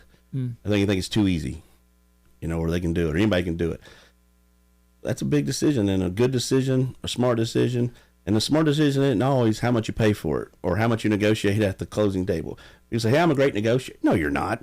How many really times have you ever sit down and go, this dude is negotiating my butt off here. I'm getting beat. No, you're not. You're doing what's right for your client. You're doing what's right for the situation. It's not like buying a car, or, you go down there and you don't do that. It just doesn't happen. The negotiation is other things maybe involved in the property or the closing time period or the inspection period, things that you can get that help your client or protect them that other than price. Let's just get that off the table quickly. Is the way I like to look at it a lot of times, because it's going to sell to somebody for pretty close to that price, or it ain't, especially the last few years. Yeah. Yeah. It's been wild. And again, I'm not comfortable with all of that. Sometimes these no contingencies, no inspections, I'm not a fan. And, well, I think the market we're in now is without precedent in some sense. Sure. Because I, like you, believe that, since 2008, the Federal Reserve has interest rates are the price of money. Right. And a market would set interest rates according to how to offset the opportunity cost of not having the money. So I'm lending it to you instead of lending it to someone else or investing it to someone else, and the cost, what I'm missing out on, is what I'm charging you for lending you the money, right? Yep. And so when money's in high demand because there's lots of growth happening, there's lots of investment happening, that's when interest rates are high. When there's not a lot of growth happening, there's not a lot of employment happening, that's when money's not as in high demand, and so there's less opportunity cost to lend the money out, right? When you have a central bank who's in charge of setting the federal funds rate, and the bond market, all the other mortgage rates are sort of a secondary effect of what their central bank's doing, they're sort of directing the market rather than responding to it. Right. That's where this conversation of artificiality in the price of money comes into play, and how equities get artificially inflated. So if you look at COVID, when so much of the businesses, even publicly traded companies, were shut down during the pandemic, and then the stock market was reaching all-time highs. There should be some sort of connection between the way equities are valued and actually productivity and what's happening in the economy and how the standard of living of the individual is being raised. And those things have become totally divorced because of policy, right? So at the same time, specifically with respect to the real estate market, what I see now, so like in Lexington, is I agree with you about properties being overvalued as a result of a decade of artificial interest rates, not to mention bad zoning policy and artificial building costs, right? Yeah. So, but the other piece to that is, you just have to fundamentally look at supply and demand. So if let's say I was shopping for a home in 2020 and I was shopping for a $500,000 house, people shop based on what their monthly payment is going to be and what they think is affordable to them when it comes to a mortgage, not based on some sort of fantastic number of what the house is going to cost, right? If I was shopping for a $500,000 house in 2020, I'm probably shopping for a $350,000 house now based on the same payment. And you're not going to find one. And you're not going to find. Well, that's the impact of mortgage payments, right? So let's say I purchased a home in 2017. And I refinanced in 2020. I have a 2.8 6% interest rate on it, and I have a mortgage payment each month of well, you're handcuffed to your home. You're handcuffed to your interest rate. $800 with escrows. Yep. Right. Why would I then go and buy the house that's just the next marginal step up? Yeah. Let's say I live in a $350,000 house. I want to buy that $500,000 house. It's going to more than double my mortgage payment. Yeah. Why would I do that? Right. It doesn't make any sense. So in some sense, properties are overvalued because people have bought properties that they couldn't have afforded in a normal market. And there's been this sort of artificial stimulation of demand. In the current market, that same thing is sort of kink in supply because people can't list their homes because where are they going to go? Well, but if you trace that all the way back, it goes back. So the Fed basically has 5 ways of actually controlling the economy, the supply of money, and they only use one. They use the interest rate. Well, some too. Never in the history of the world has there been as much money pumped into anything other than a military machine, maybe in World War II, maybe if you get onto that, but pumped into a market in a shorter period of time has been pumped into the last, say, 10 years. So we've had, well, let's go back to even 2008. Two huge pumps of money. That money's got to go somewhere. It's not just going to sit out there. But again, that's why I was getting back into the artificial of a market, artificial reality of this whole thing. It's not natural. The banks can't not lend money because they have to lend money. They're regulated. They have to lend that money out. They have to. So they're giving money to whoever. And then what happens then, And the whole game is we're going to take back that. We're not going to let that happen again. The government's going to protect the consumer. We're going to make it where those bad loans don't happen again. So now the money's going out. So what? If you're not making all loans, you got to. Only thing you can do is raise prices, make things more expensive, so they're spending that money so it doesn't sit in the bank. It can't sit in the bank, Well, I feel like we're just kind of chasing their tail in a circle. So corporations, for a long time, were sitting on huge cash reserves. Oh, I know yeah. for a minute, Apple as a company had more cash reserves than the federal government. Oh yeah, because the fundamentals of the economy were such that there was so much cash out there.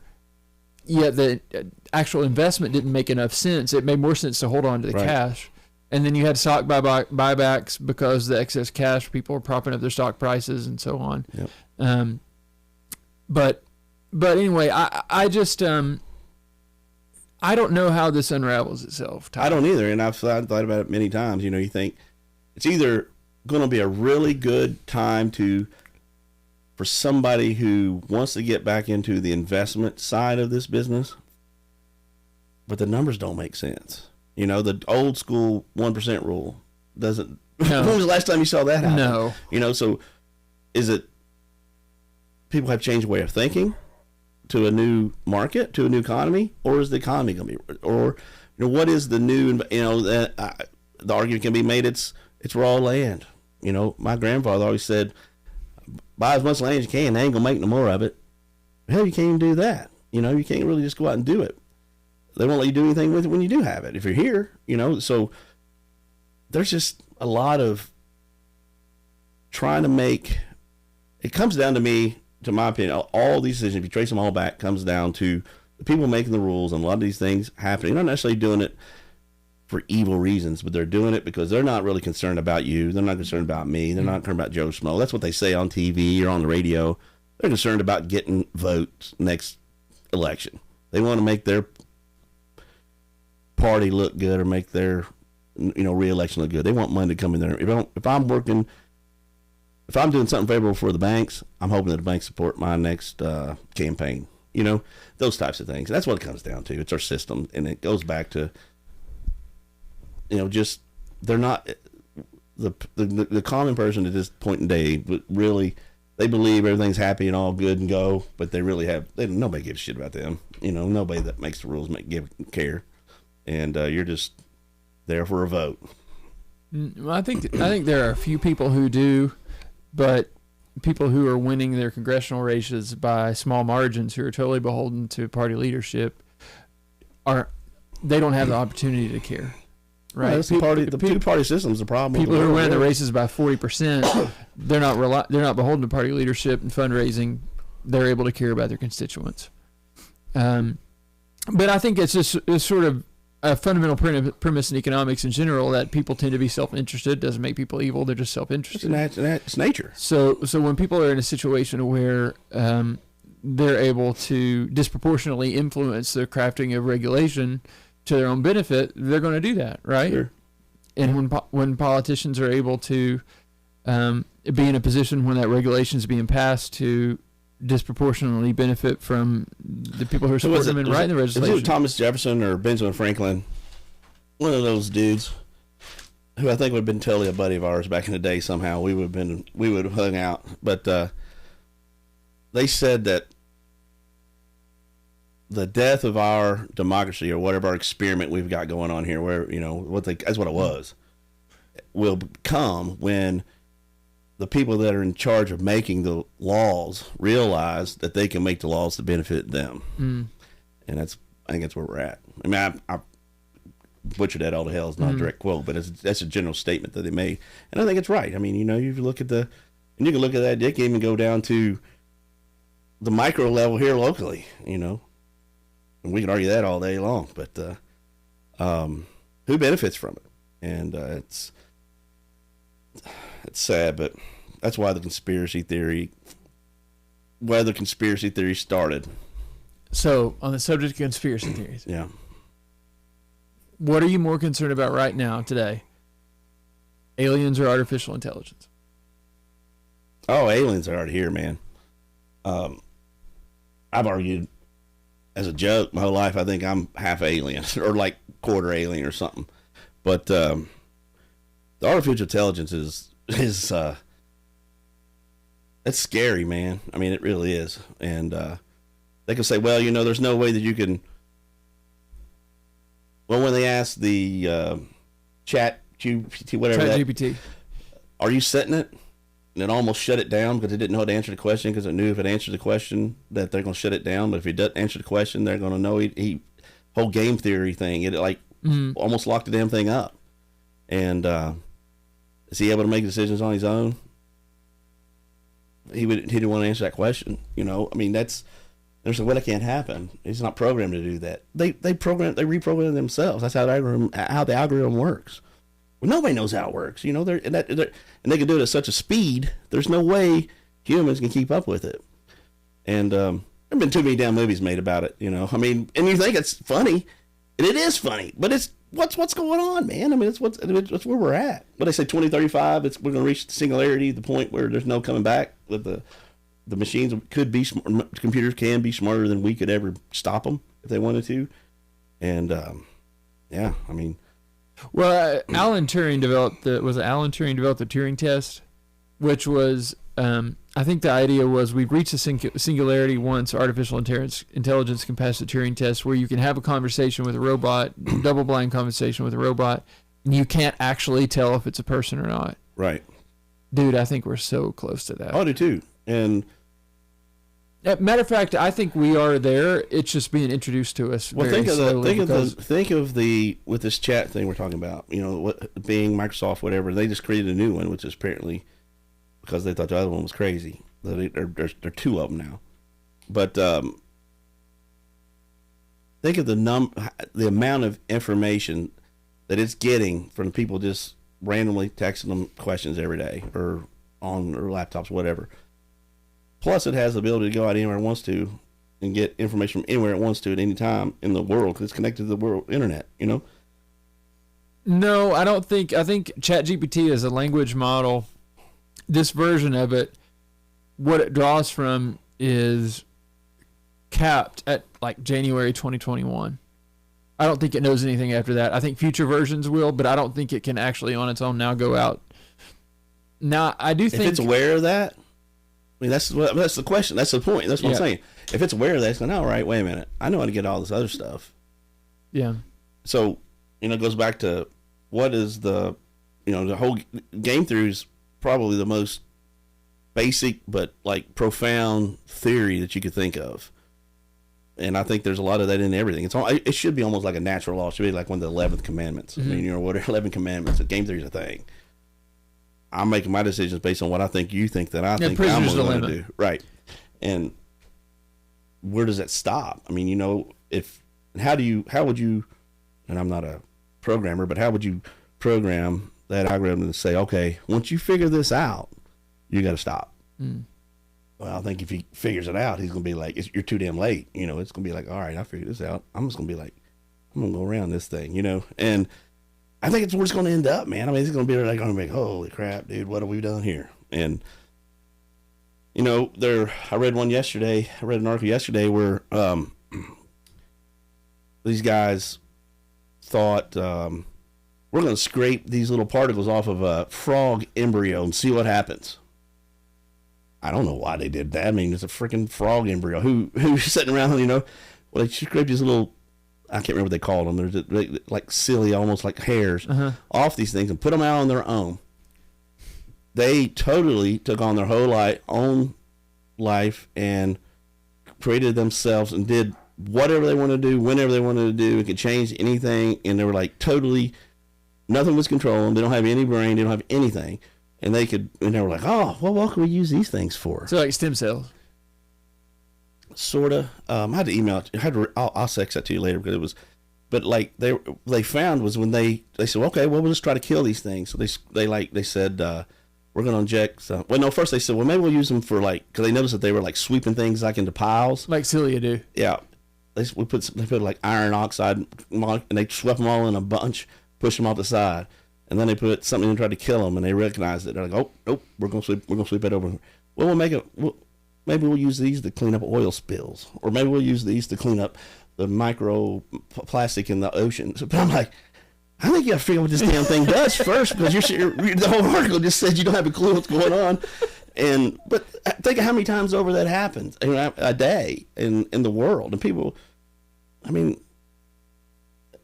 And a bat in an open air market in China starts a worldwide pandemic. Come on, man. Right. So, I think that's what we should be worried about, but you can't worry about it. I mean, if you sit around and think about that stuff all day, I mean, that's all you can think about. So you didn't answer my question. What's more concerning, aliens or artificial intelligence? AI. Yeah. The aliens, when you think about the distances, I mean, that are out there, and maybe they have figured out a way to bend time, space, whatever, maybe, but it's just so incredibly crazy. And they're gonna get here and they're gonna be like, these people are idiots, man. We don't need to. I think that's that whole, why aren't they here yet? Or they're already dead, or they can't get here, or they got here and realized we're just stupid. I think that's there's really a question too. If they were, would they tell us? Like, really, would we know? I don't think so. I think they're here. I think we've ran into them more than anybody knows. I mean, we're thinking about us. If we knew that we could go to Andros, which is some planet somewhere that had people living on it, we could discover it and it's reachable. We can get there. What are we going to do first? We're going to study it from here. Mm. Then we're going to send a probe out somewhere, and we're going to try to land it on it to see what the atmosphere is or what's going on. And it's going to look like a meteorite. We're going to act like that didn't happen. And then we're going to send somebody in there to act like them. Or we're not going to go out and go, hey, guys, we're from Earth. We come in peace. We're having a hell of a time up here drinking Corona doing a podcast. Y'all want to come up here and hang out with us? They're not going to do that. If they're smart enough to get there, they're smart enough to sneak in there and hide out for a little while to figure out what the next play is. And I think that's happened probably many times before. And if you look at human civilization, you think, do we simply evolve?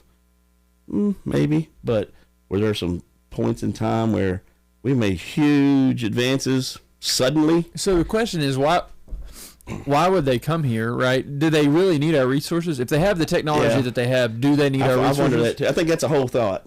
Right. And then so I think the other question is... it's like an experiment. It's all it can be.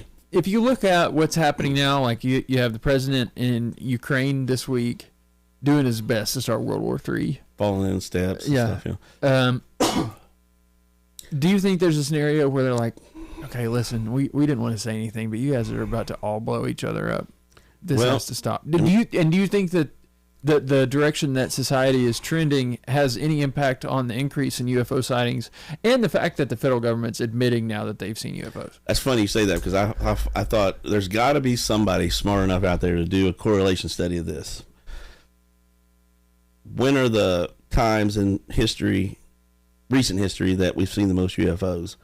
In the 50s, when the Soviets and us were going to blow each other up any minute, they were, weirdly enough, UFOs everywhere.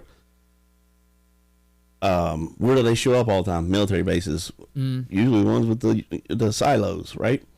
And now we got these things flying around, whatever they are, balloons or and you're right. I mean, we're close, man. I mean, I don't see any benefit of any what things going on there, and I think the whole theory, which came a couple, not a while back, was the only thing this is going to do is push China and Russia together, and you get those two together. Xi Jinping just scheduled his visit to Russia this week. Man. Yeah. What are we going to do then? I mean, there's not a lot. Arguably, maybe we're still going to be fine. We like to think we are, but I don't think that's good at all. And I think that's, for whatever reason, the people in charge, man, wanting to push us there. And if you didn't think Russia and Ukraine was something involved in this whole damn thing going into this whole 2020 bullshit, again, you're stupid. I mean, that's exactly, and they've got a dude there that don't even know he's freaking alive running the damn country, right? I mean, I know this is not a political podcast necessarily, but anybody agrees with what's going on over there, in my opinion, man. It's just, I don't know what the right answer even is, but I just don't think this is it. And what do we benefit from sending the money to Ukraine? And it don't sound like one of those hillbilly rednecks that go there and say, you're sending all this money to Ukraine, and we got a train wrecked up here in Ohio that, killing all these people. But that's exactly what's happening. We couldn't get money to go to Eastern Kentucky when they wiped out the whole damn Eastern Kentucky with the floods. And he showed up. Let me ask you a question. How long has it been hard to get a glass of water in Martin County, Kentucky? Oh, dude. Their courthouse has rooms full of bottled water. I mean, rooms full of it. Why? Well, Flint, Michigan. Yeah. I mean, nobody should live there. It's a rough place. I mean, you just get it.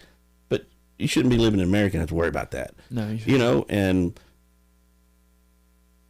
you see pictures of we've heard years the infrastructure in America's crumbling. You see the pictures of the train track you see the picture yesterday, the dude was canoeing and took a picture of the train track. It was held together with chains. I mean, give me a break. Who's responsible for that? And you have the railroad company. You have infrastructure bill after infrastructure bill after infrastructure bill, and it doesn't happen. And nothing happens. Nothing happens. And they're like, well, let's make a high-speed train from, Los Angeles to New York. Why? Let's worry about the damn. I tell you right now, the one that kept me up before thinking about it is, if you think we live within 10 minutes of probably one of the most strategic points of the United States, in my opinion, if you're going to be a first strike. The depot? Nope, that's going away. It was.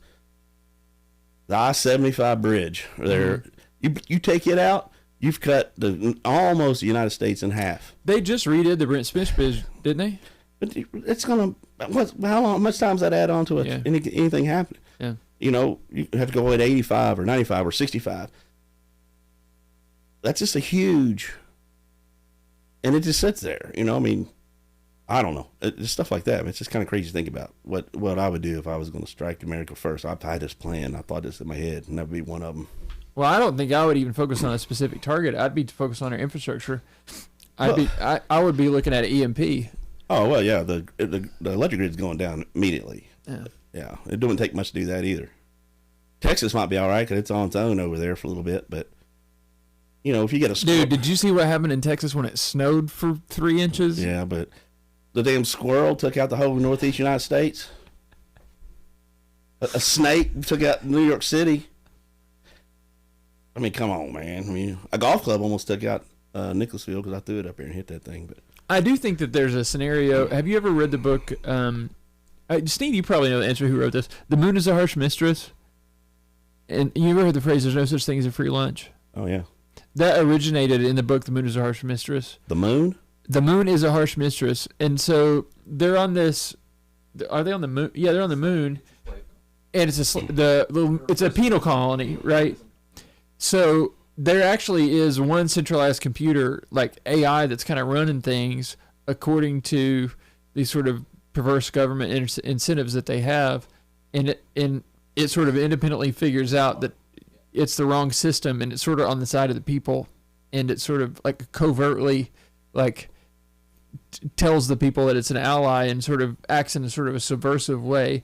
I think there's a scenario where that's what AI does. I don't think AI is necessarily an enemy. I think AI is concerning, and it can be a powerful tool one way or the other.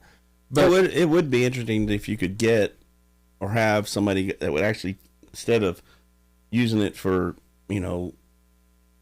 high school kids, papers and things and art work, if you did run that, but what you got to run into again is that short-term thinking, that quarterly thinking. Like Norfolk Southern, CSX, these railroad companies, they don't spend the money on fixing those bridges because deep down they know if something happens, the government's going to build that damn bridge back. Why would they spend shareholders' money to do that? And that's what the big companies are, relying on the government to bail them out, like back in the crash. All these big, huge companies.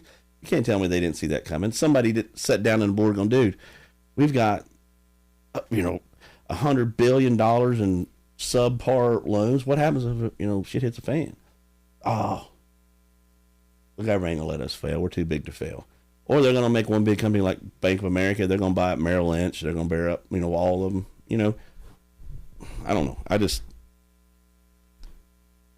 The whole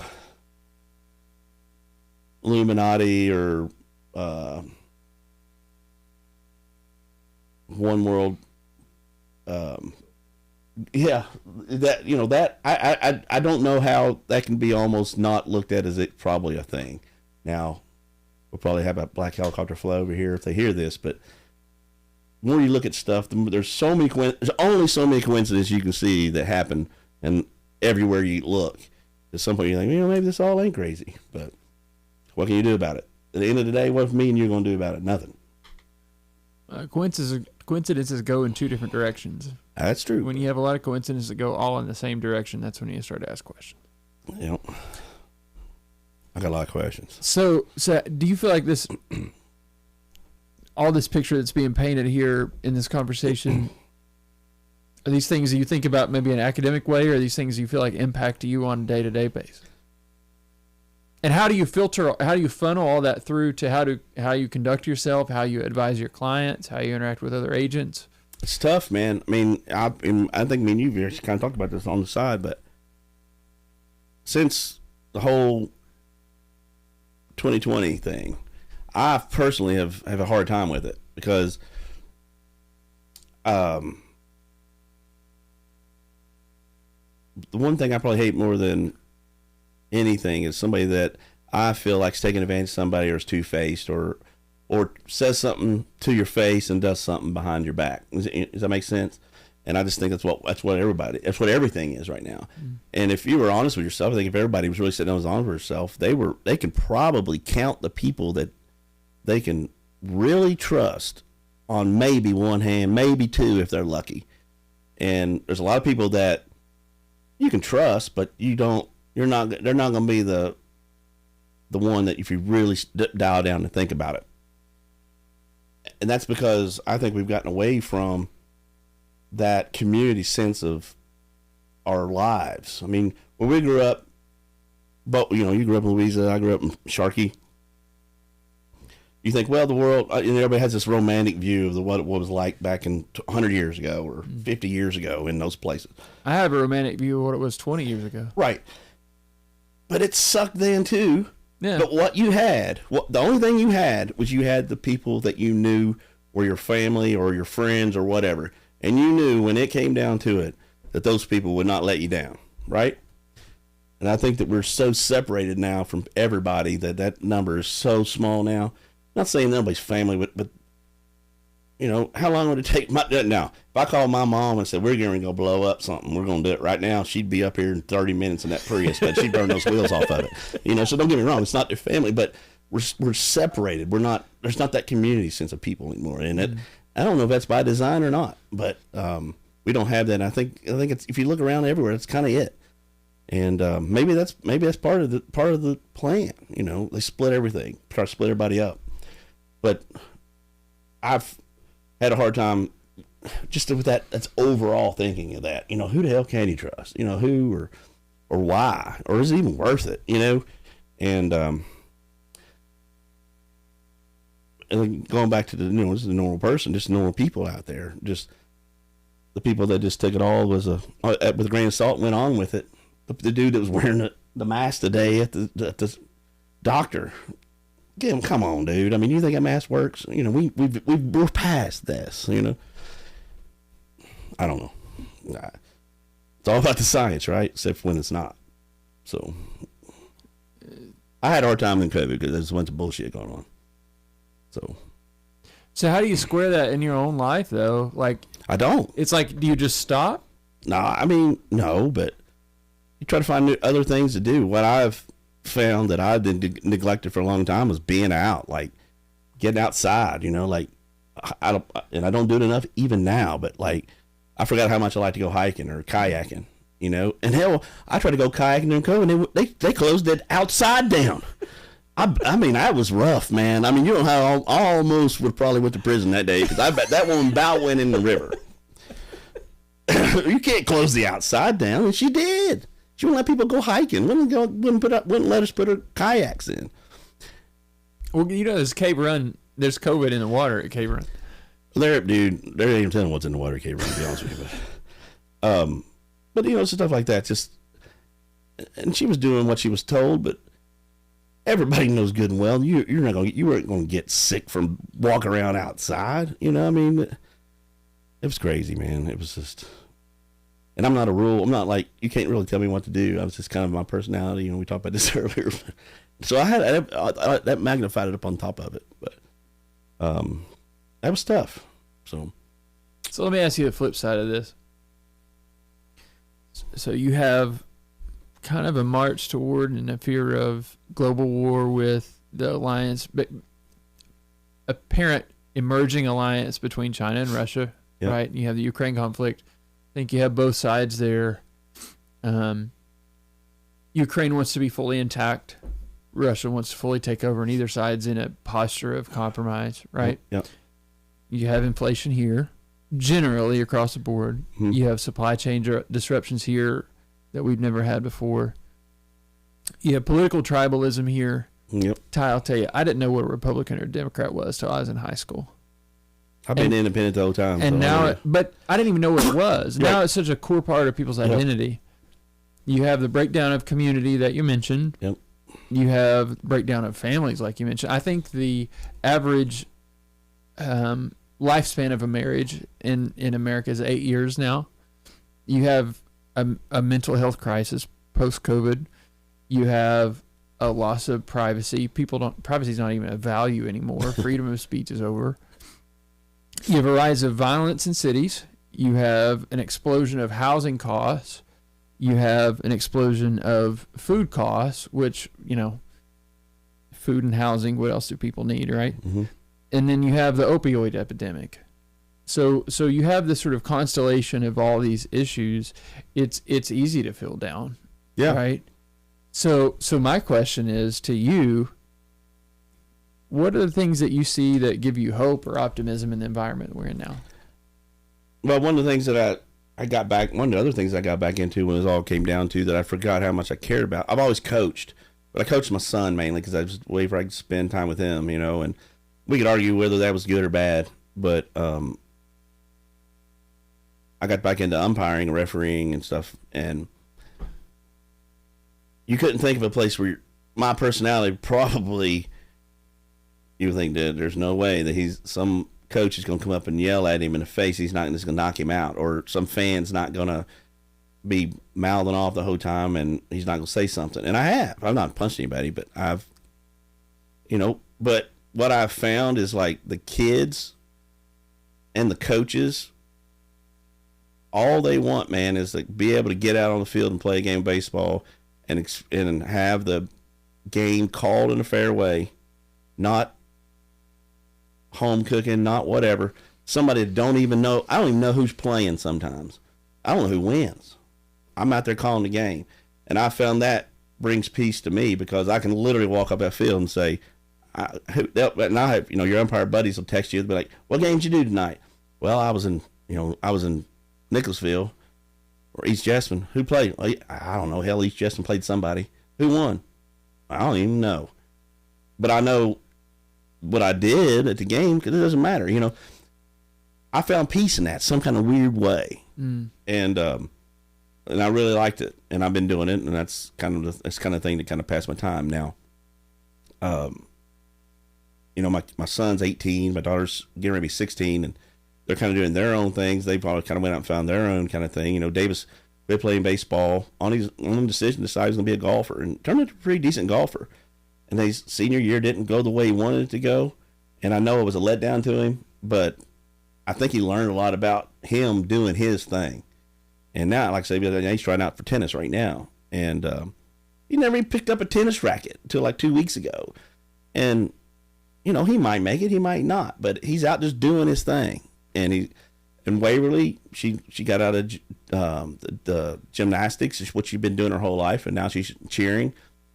If that's what she wants to do it. I think they both picked that up. They've kind of said, you know what? I'm going to do my thing. I'm going to do whatever it is. And I can see it in Davis more than Waverly because she's maybe not to that age yet. But Davis is going to, and I think if that mentality can get out to just like the people, anybody, especially the kids coming up and saying, you know what? It ain't about, parents get so wrapped up in if their coaches, not playing their kid the right amount of time, or maybe a scout's here watching them and they're in 8th grade and you didn't set him and he was not going to get a scholarship. That ain't what it's all about. It get back to me, I've seen it, and that's what I think these kids are just dying for it, is the chance to go out and do something with their buddies and maybe win a game that day, whatever they can to win that game. And we'd get pissed. When we'd lose, we were pissed. We'd walk off mad. Yeah. They don't really do that anymore. They walk off, they get in a huddle, and they're like, man, you know what? I dropped that ball. I'm sorry. He's going to be a little bit upset about it. But they come out the next day, they're back out there with each other. And that's been a change in the last 3 or 4 years that I've noticed. And I'm happy to be part of it. And that's been very cool. And that, and like I said, I realized that I needed to get back out on, kayaking particularly, and hiking and stuff, and hunting. I got back out. I hadn't hunted since when I was 16, when my cousin his girlfriend got killed, and it was kind of this personal thing for me. Started doing that again. I just like being out in the woods. It's time to sit and hear yourself think, which I hadn't done enough of in a long time till COVID. When's the last time you just sit well, you could probably do it in this room, but there's no damn sound here. But like, there's always noise, and you get just a little bit of time to get away from all that noise. Now I don't know where that's going to go. I don't know this is currently me. This is my brain right now thinking this is currently me right now. I don't know where that's going to go, but it took a while to get to that, and I kind of forgot what I was doing or who I was, because I was always trying to worry about what everybody else thought or what next meeting I had to go to or whatever. And I forgot who the hell's Ty, and I still don't know. And but that was one of the things at some point I decided to figure that out. And it's a process. And I've noticed time passes a hell of a lot faster nowadays, it seems like, than it used to. And I think, that was only like a year or two ago. No, hell, that's 5 years ago. And I think that's part of it. And it might be, like you say, I think there's maybe a lot of other people doing the same kind of thing, but that's where I'm at personally. And is it going to be, and I even, is it going to be real estate? I've had that, I've been doing it 20 years, and there's nothing better than, I always said there's nothing better than the feeling when you help a first-time home buyer, particularly, when they go to the closing, and you get to the closing, you hand them the keys, and they're excited. Yeah, it's true. I'm not been a big go take a picture in front of their house stuff, but that it's a whole new opportunity for them. They're starting whatever it is they're going to start. That's where it starts. And all up to that, whatever part you played in that, whether they appreciate it or not, you step back and go, man, that's cool. And you walk out of there with a feeling, man, I did it. Plus you get paid to do it. That's great. Sellers, whatever their reason for selling is, and you get them, and, especially the ones that need to, relocation is a thing where those people are under a lot of pressure. And my thing is, look, dude, your company's paying for it. Why the hell are you even worried what we're doing? Just go. Just get the hell out of here. Get your stuff and go. Nobody's ever talked to me like that. I know. You never dealt with me before, And they're like, man, this is such a relief. They're like, that's one less thing I got to worry about. That dude's going to take care of it. And that's a cool feeling. I've always found in that. But I see that less and less now. It's just like everything is they're so wrapped up in all the minutia out there, everything that happens, that they don't even appreciate what just happened. I bought a house. And what's happened? Well, it happens almost every time somebody buys a house in the next day or two. Oh man, did I pay too much? Should I got that inspection? Or, is this rate? Was it a smart thing? Or now my sink's leaking and my inspector didn't find that. So you got somebody say, you know what? That ain't the end of the damn world. I can come home and fix your sink. You got a new house, man. This is a new life for you and your family. Enjoy that. Don't worry about the sink. I think that's what our value is unseen, and they've even lost that. It used to be a bigger thing, Somebody's roof blew off. I want them to call me. I ain't gonna get up there and fix it. I'm afraid of roofs, but I know somebody will. I know somebody won't screw them over. Sink's leaking. I'll go over there and look at it, and I'll tell them I've seen enough sinks that I know if it's gonna be a big problem or not. A plumber will go over and charge them $150 walking in the door. Those things go away, and nobody appreciate it. All they want to do, or the person that has the Instagram pictures, like I said earlier, it's almost a marketing game. Well, and it's also like if you're going to go over there and look at their sink, like you're opening yourself up to liability. You don't want to do that. I'm fine with that. Yeah.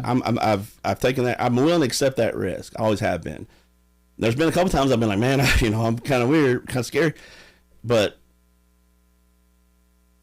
it's not. It's not. I mean, you say you don't do anything you're not qualified to do. How many houses I've built and flipped and whatever. I've seen it all. And now I'm not going to get in there and redo the fuse box. I don't, whatever. But if they've got a leak in a sink, you can usually narrow it down to 2 or 3 issues, and it's pretty easy. I'm not going to replumb the whole damn place, but I'll fix this P trap. I had one the other day. It was the on the tail end coming out, going into the wall. That little washer that's in there was kind of trapped in sideways, and all they do is to undo it, put it fixed, free, And I did it over the phone. I didn't even go over there. So, and saved them $100. And so, stuff like that, that makes you feel good, and that's what I miss about it. Make sense? Yeah, I think it does. Did we ever have a conversation about what the thing was?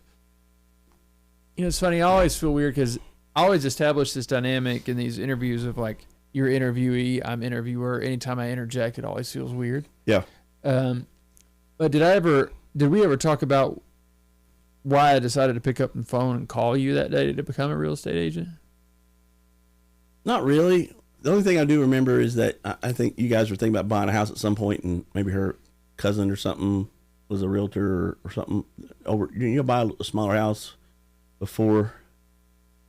Were y'all looking to buy a house? Dude.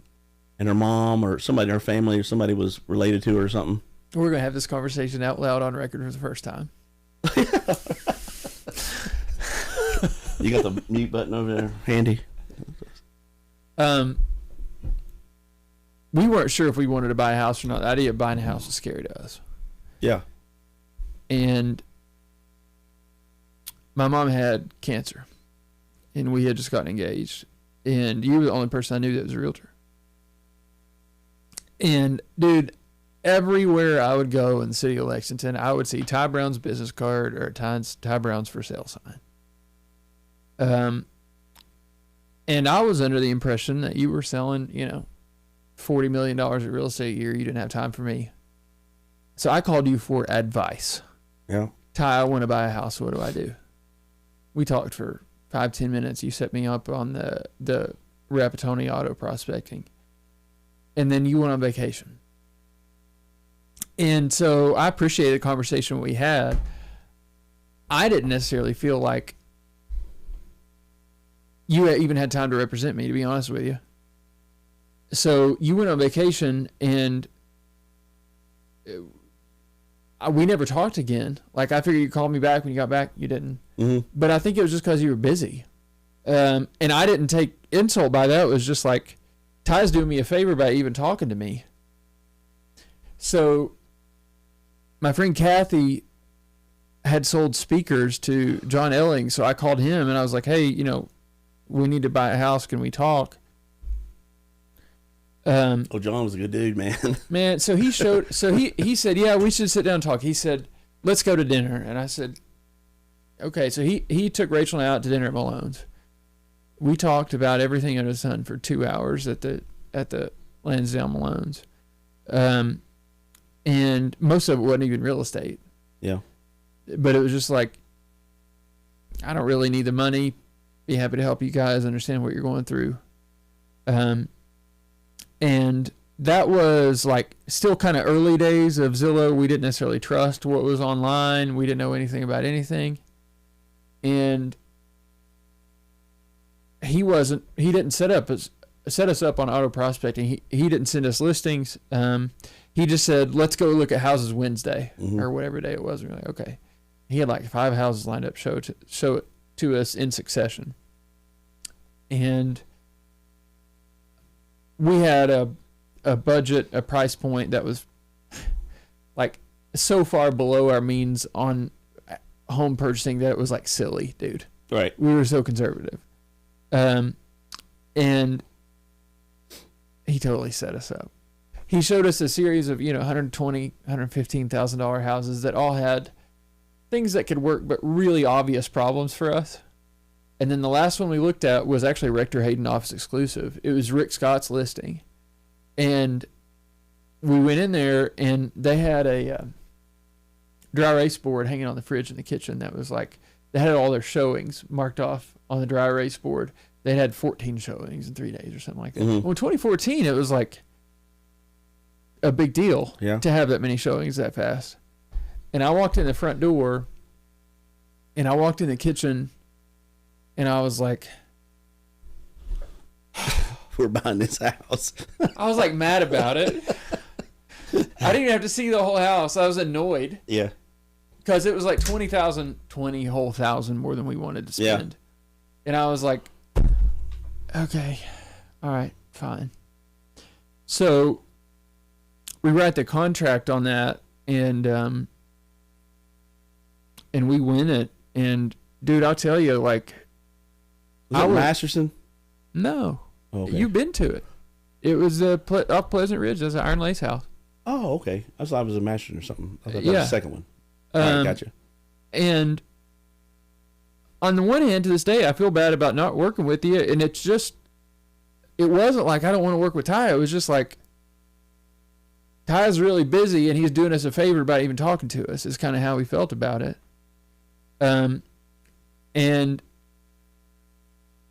I went to Tijuana, San Diego, Cleveland. I was in Florida with my mom as she was going through cancer treatment.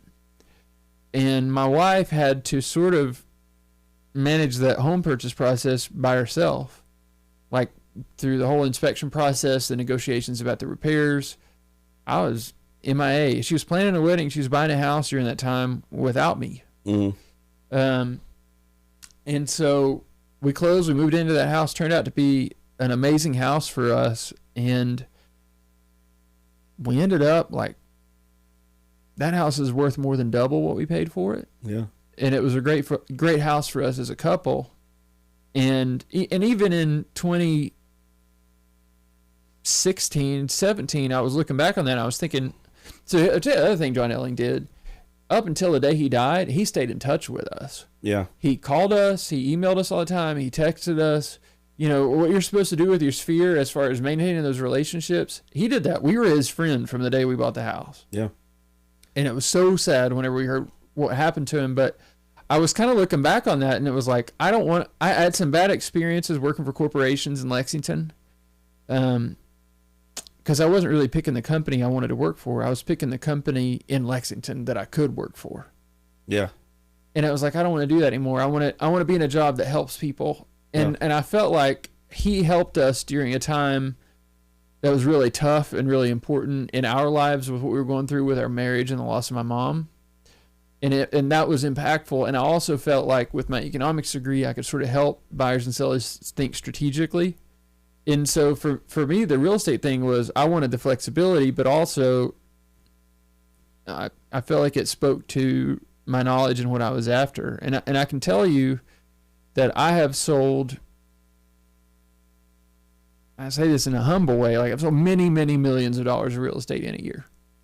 And the times when I like my job the most are the times when I'm helping my friends from Eastern Kentucky buy that first-time home buyer $200,000 house. Well, I was just going to say that, obviously I know quite a bit about your sales over the years, and one thing that I've been struck by, I know I've known you for a long time. I mean, when we didn't let me finish my Canary Day story, it was when you walked out and you were in the kitchen, you're about this tall. I mean, I remember, well, maybe not tall, you were a little dude, man. And I remember they were like, I remember your brother saying, well, Dad, he's really smart. And that's kind of what stuck. It's like, Dad's a smart kid, so it was just pretty funny. But that's why I call you Thaddeus, because I thought something you were smart. But one thing I've been struck about is how every person that you've worked with, I haven't ran across it, and I've seen a lot of your files over the years, but you always walk out of there like you talk about them as they're your friends. Mm. And I know a lot of them were people that come from whatever, but for them to be willing to do that, you have to come across that way as a person too, not just as a realtor. And I think you do a very good job at that, for whatever that's worth.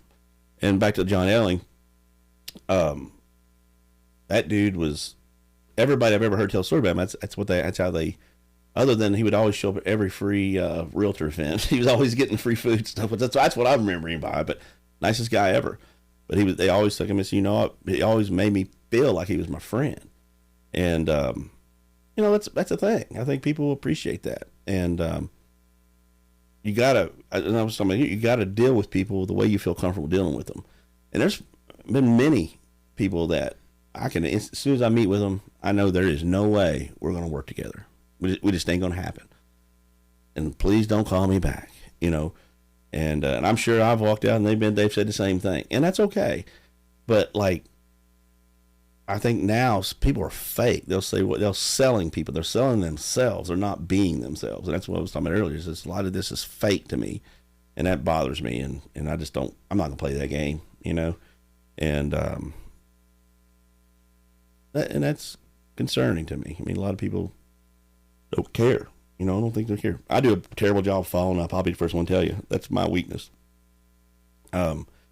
With past clients and stuff. But I tell them, hey, man, here's what you get with me. If you like it or you don't. And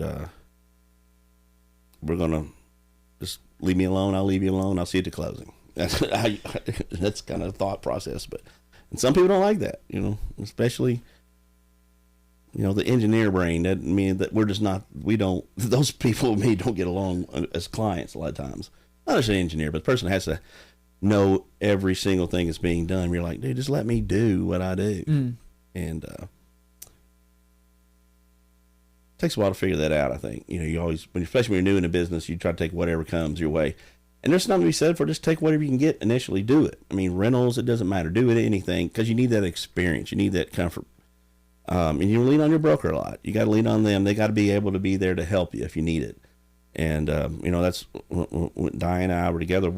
We always felt that that's what we offered. You had two people have been doing it. God, she's been doing it for so long that I'm embarrassed to even say how long she's been. She'll kill me if I did. But, that's kind of the reason we decided to get, to come together when we did at the time. And but when I started doing it on my own, when I left Remax and said I'm going to do my own business, the same day that Bear Stearns crashed and the market started going, as I'm driving home from Louisville with my new broker's license, I found that new agents getting into it were treated like I was at UBS. They get you in, use your sphere, make you call, wear you out, get as much business as they can from you. And then if you make it, you make it. If you don't, you don't. Good luck to you. We're going to make what we can off of you, knowing that 1 out of 10 are going to stick. 1 out of 10 is going to stay and make them some money. And, you know, your new agents, one they make the most profit off of usually. That's the way the game used to be played. I'm not doing that. Everybody comes in there on the same level. They're the same slate, and we're available to you. You know, if you got a question, text us. If you got a phone call, if you need to go check something out, do that. And that's the way it started out. And you know, there's days I miss that. You know, I miss doing that. And at the time, I got so burned out on it that I was just tired of fooling with it. We had so many, and I think it was a lot more than the individual level. But there's so many things that just weren't as they were told, you know, were supposed to be, and that's why we're not where we were. Does that make sense? I'm not going to get into that, but not the people, the individual people, love them to death. But the company, you know, and I don't play that way. I don't do that. I don't have that gene in me, and I don't care to tell you to a fault, to go to hell, and you know, kiss my butt, and that's what I did. Here we are doing the podcast in your room that we built during COVID illegally, right? This is nice. I do like this. Actually. Yeah, man. I'm impressed. Well, I think what's the stat, like 70 to 80% of all online traffic is video now? I didn't know that, but Yeah. I don't doubt that. Yeah, so it's like if you're not producing the video content, you're kind of invisible. Yeah. And I can tell you, I hate being in front of a camera. I hate being in front of a microphone. I But keep it's like, forgetting I'm in the camera. I'm just like, I Yeah, know there's like 10 of these damn things in here. I but- think it's good to have the conversations, right? I think it's Yeah. good for all of us. What I think that's what we've missed. I think that's what's missing today is just people sit down and talking about it, and everybody's so worried we're going to say something wrong or they're going to offend somebody. Yeah.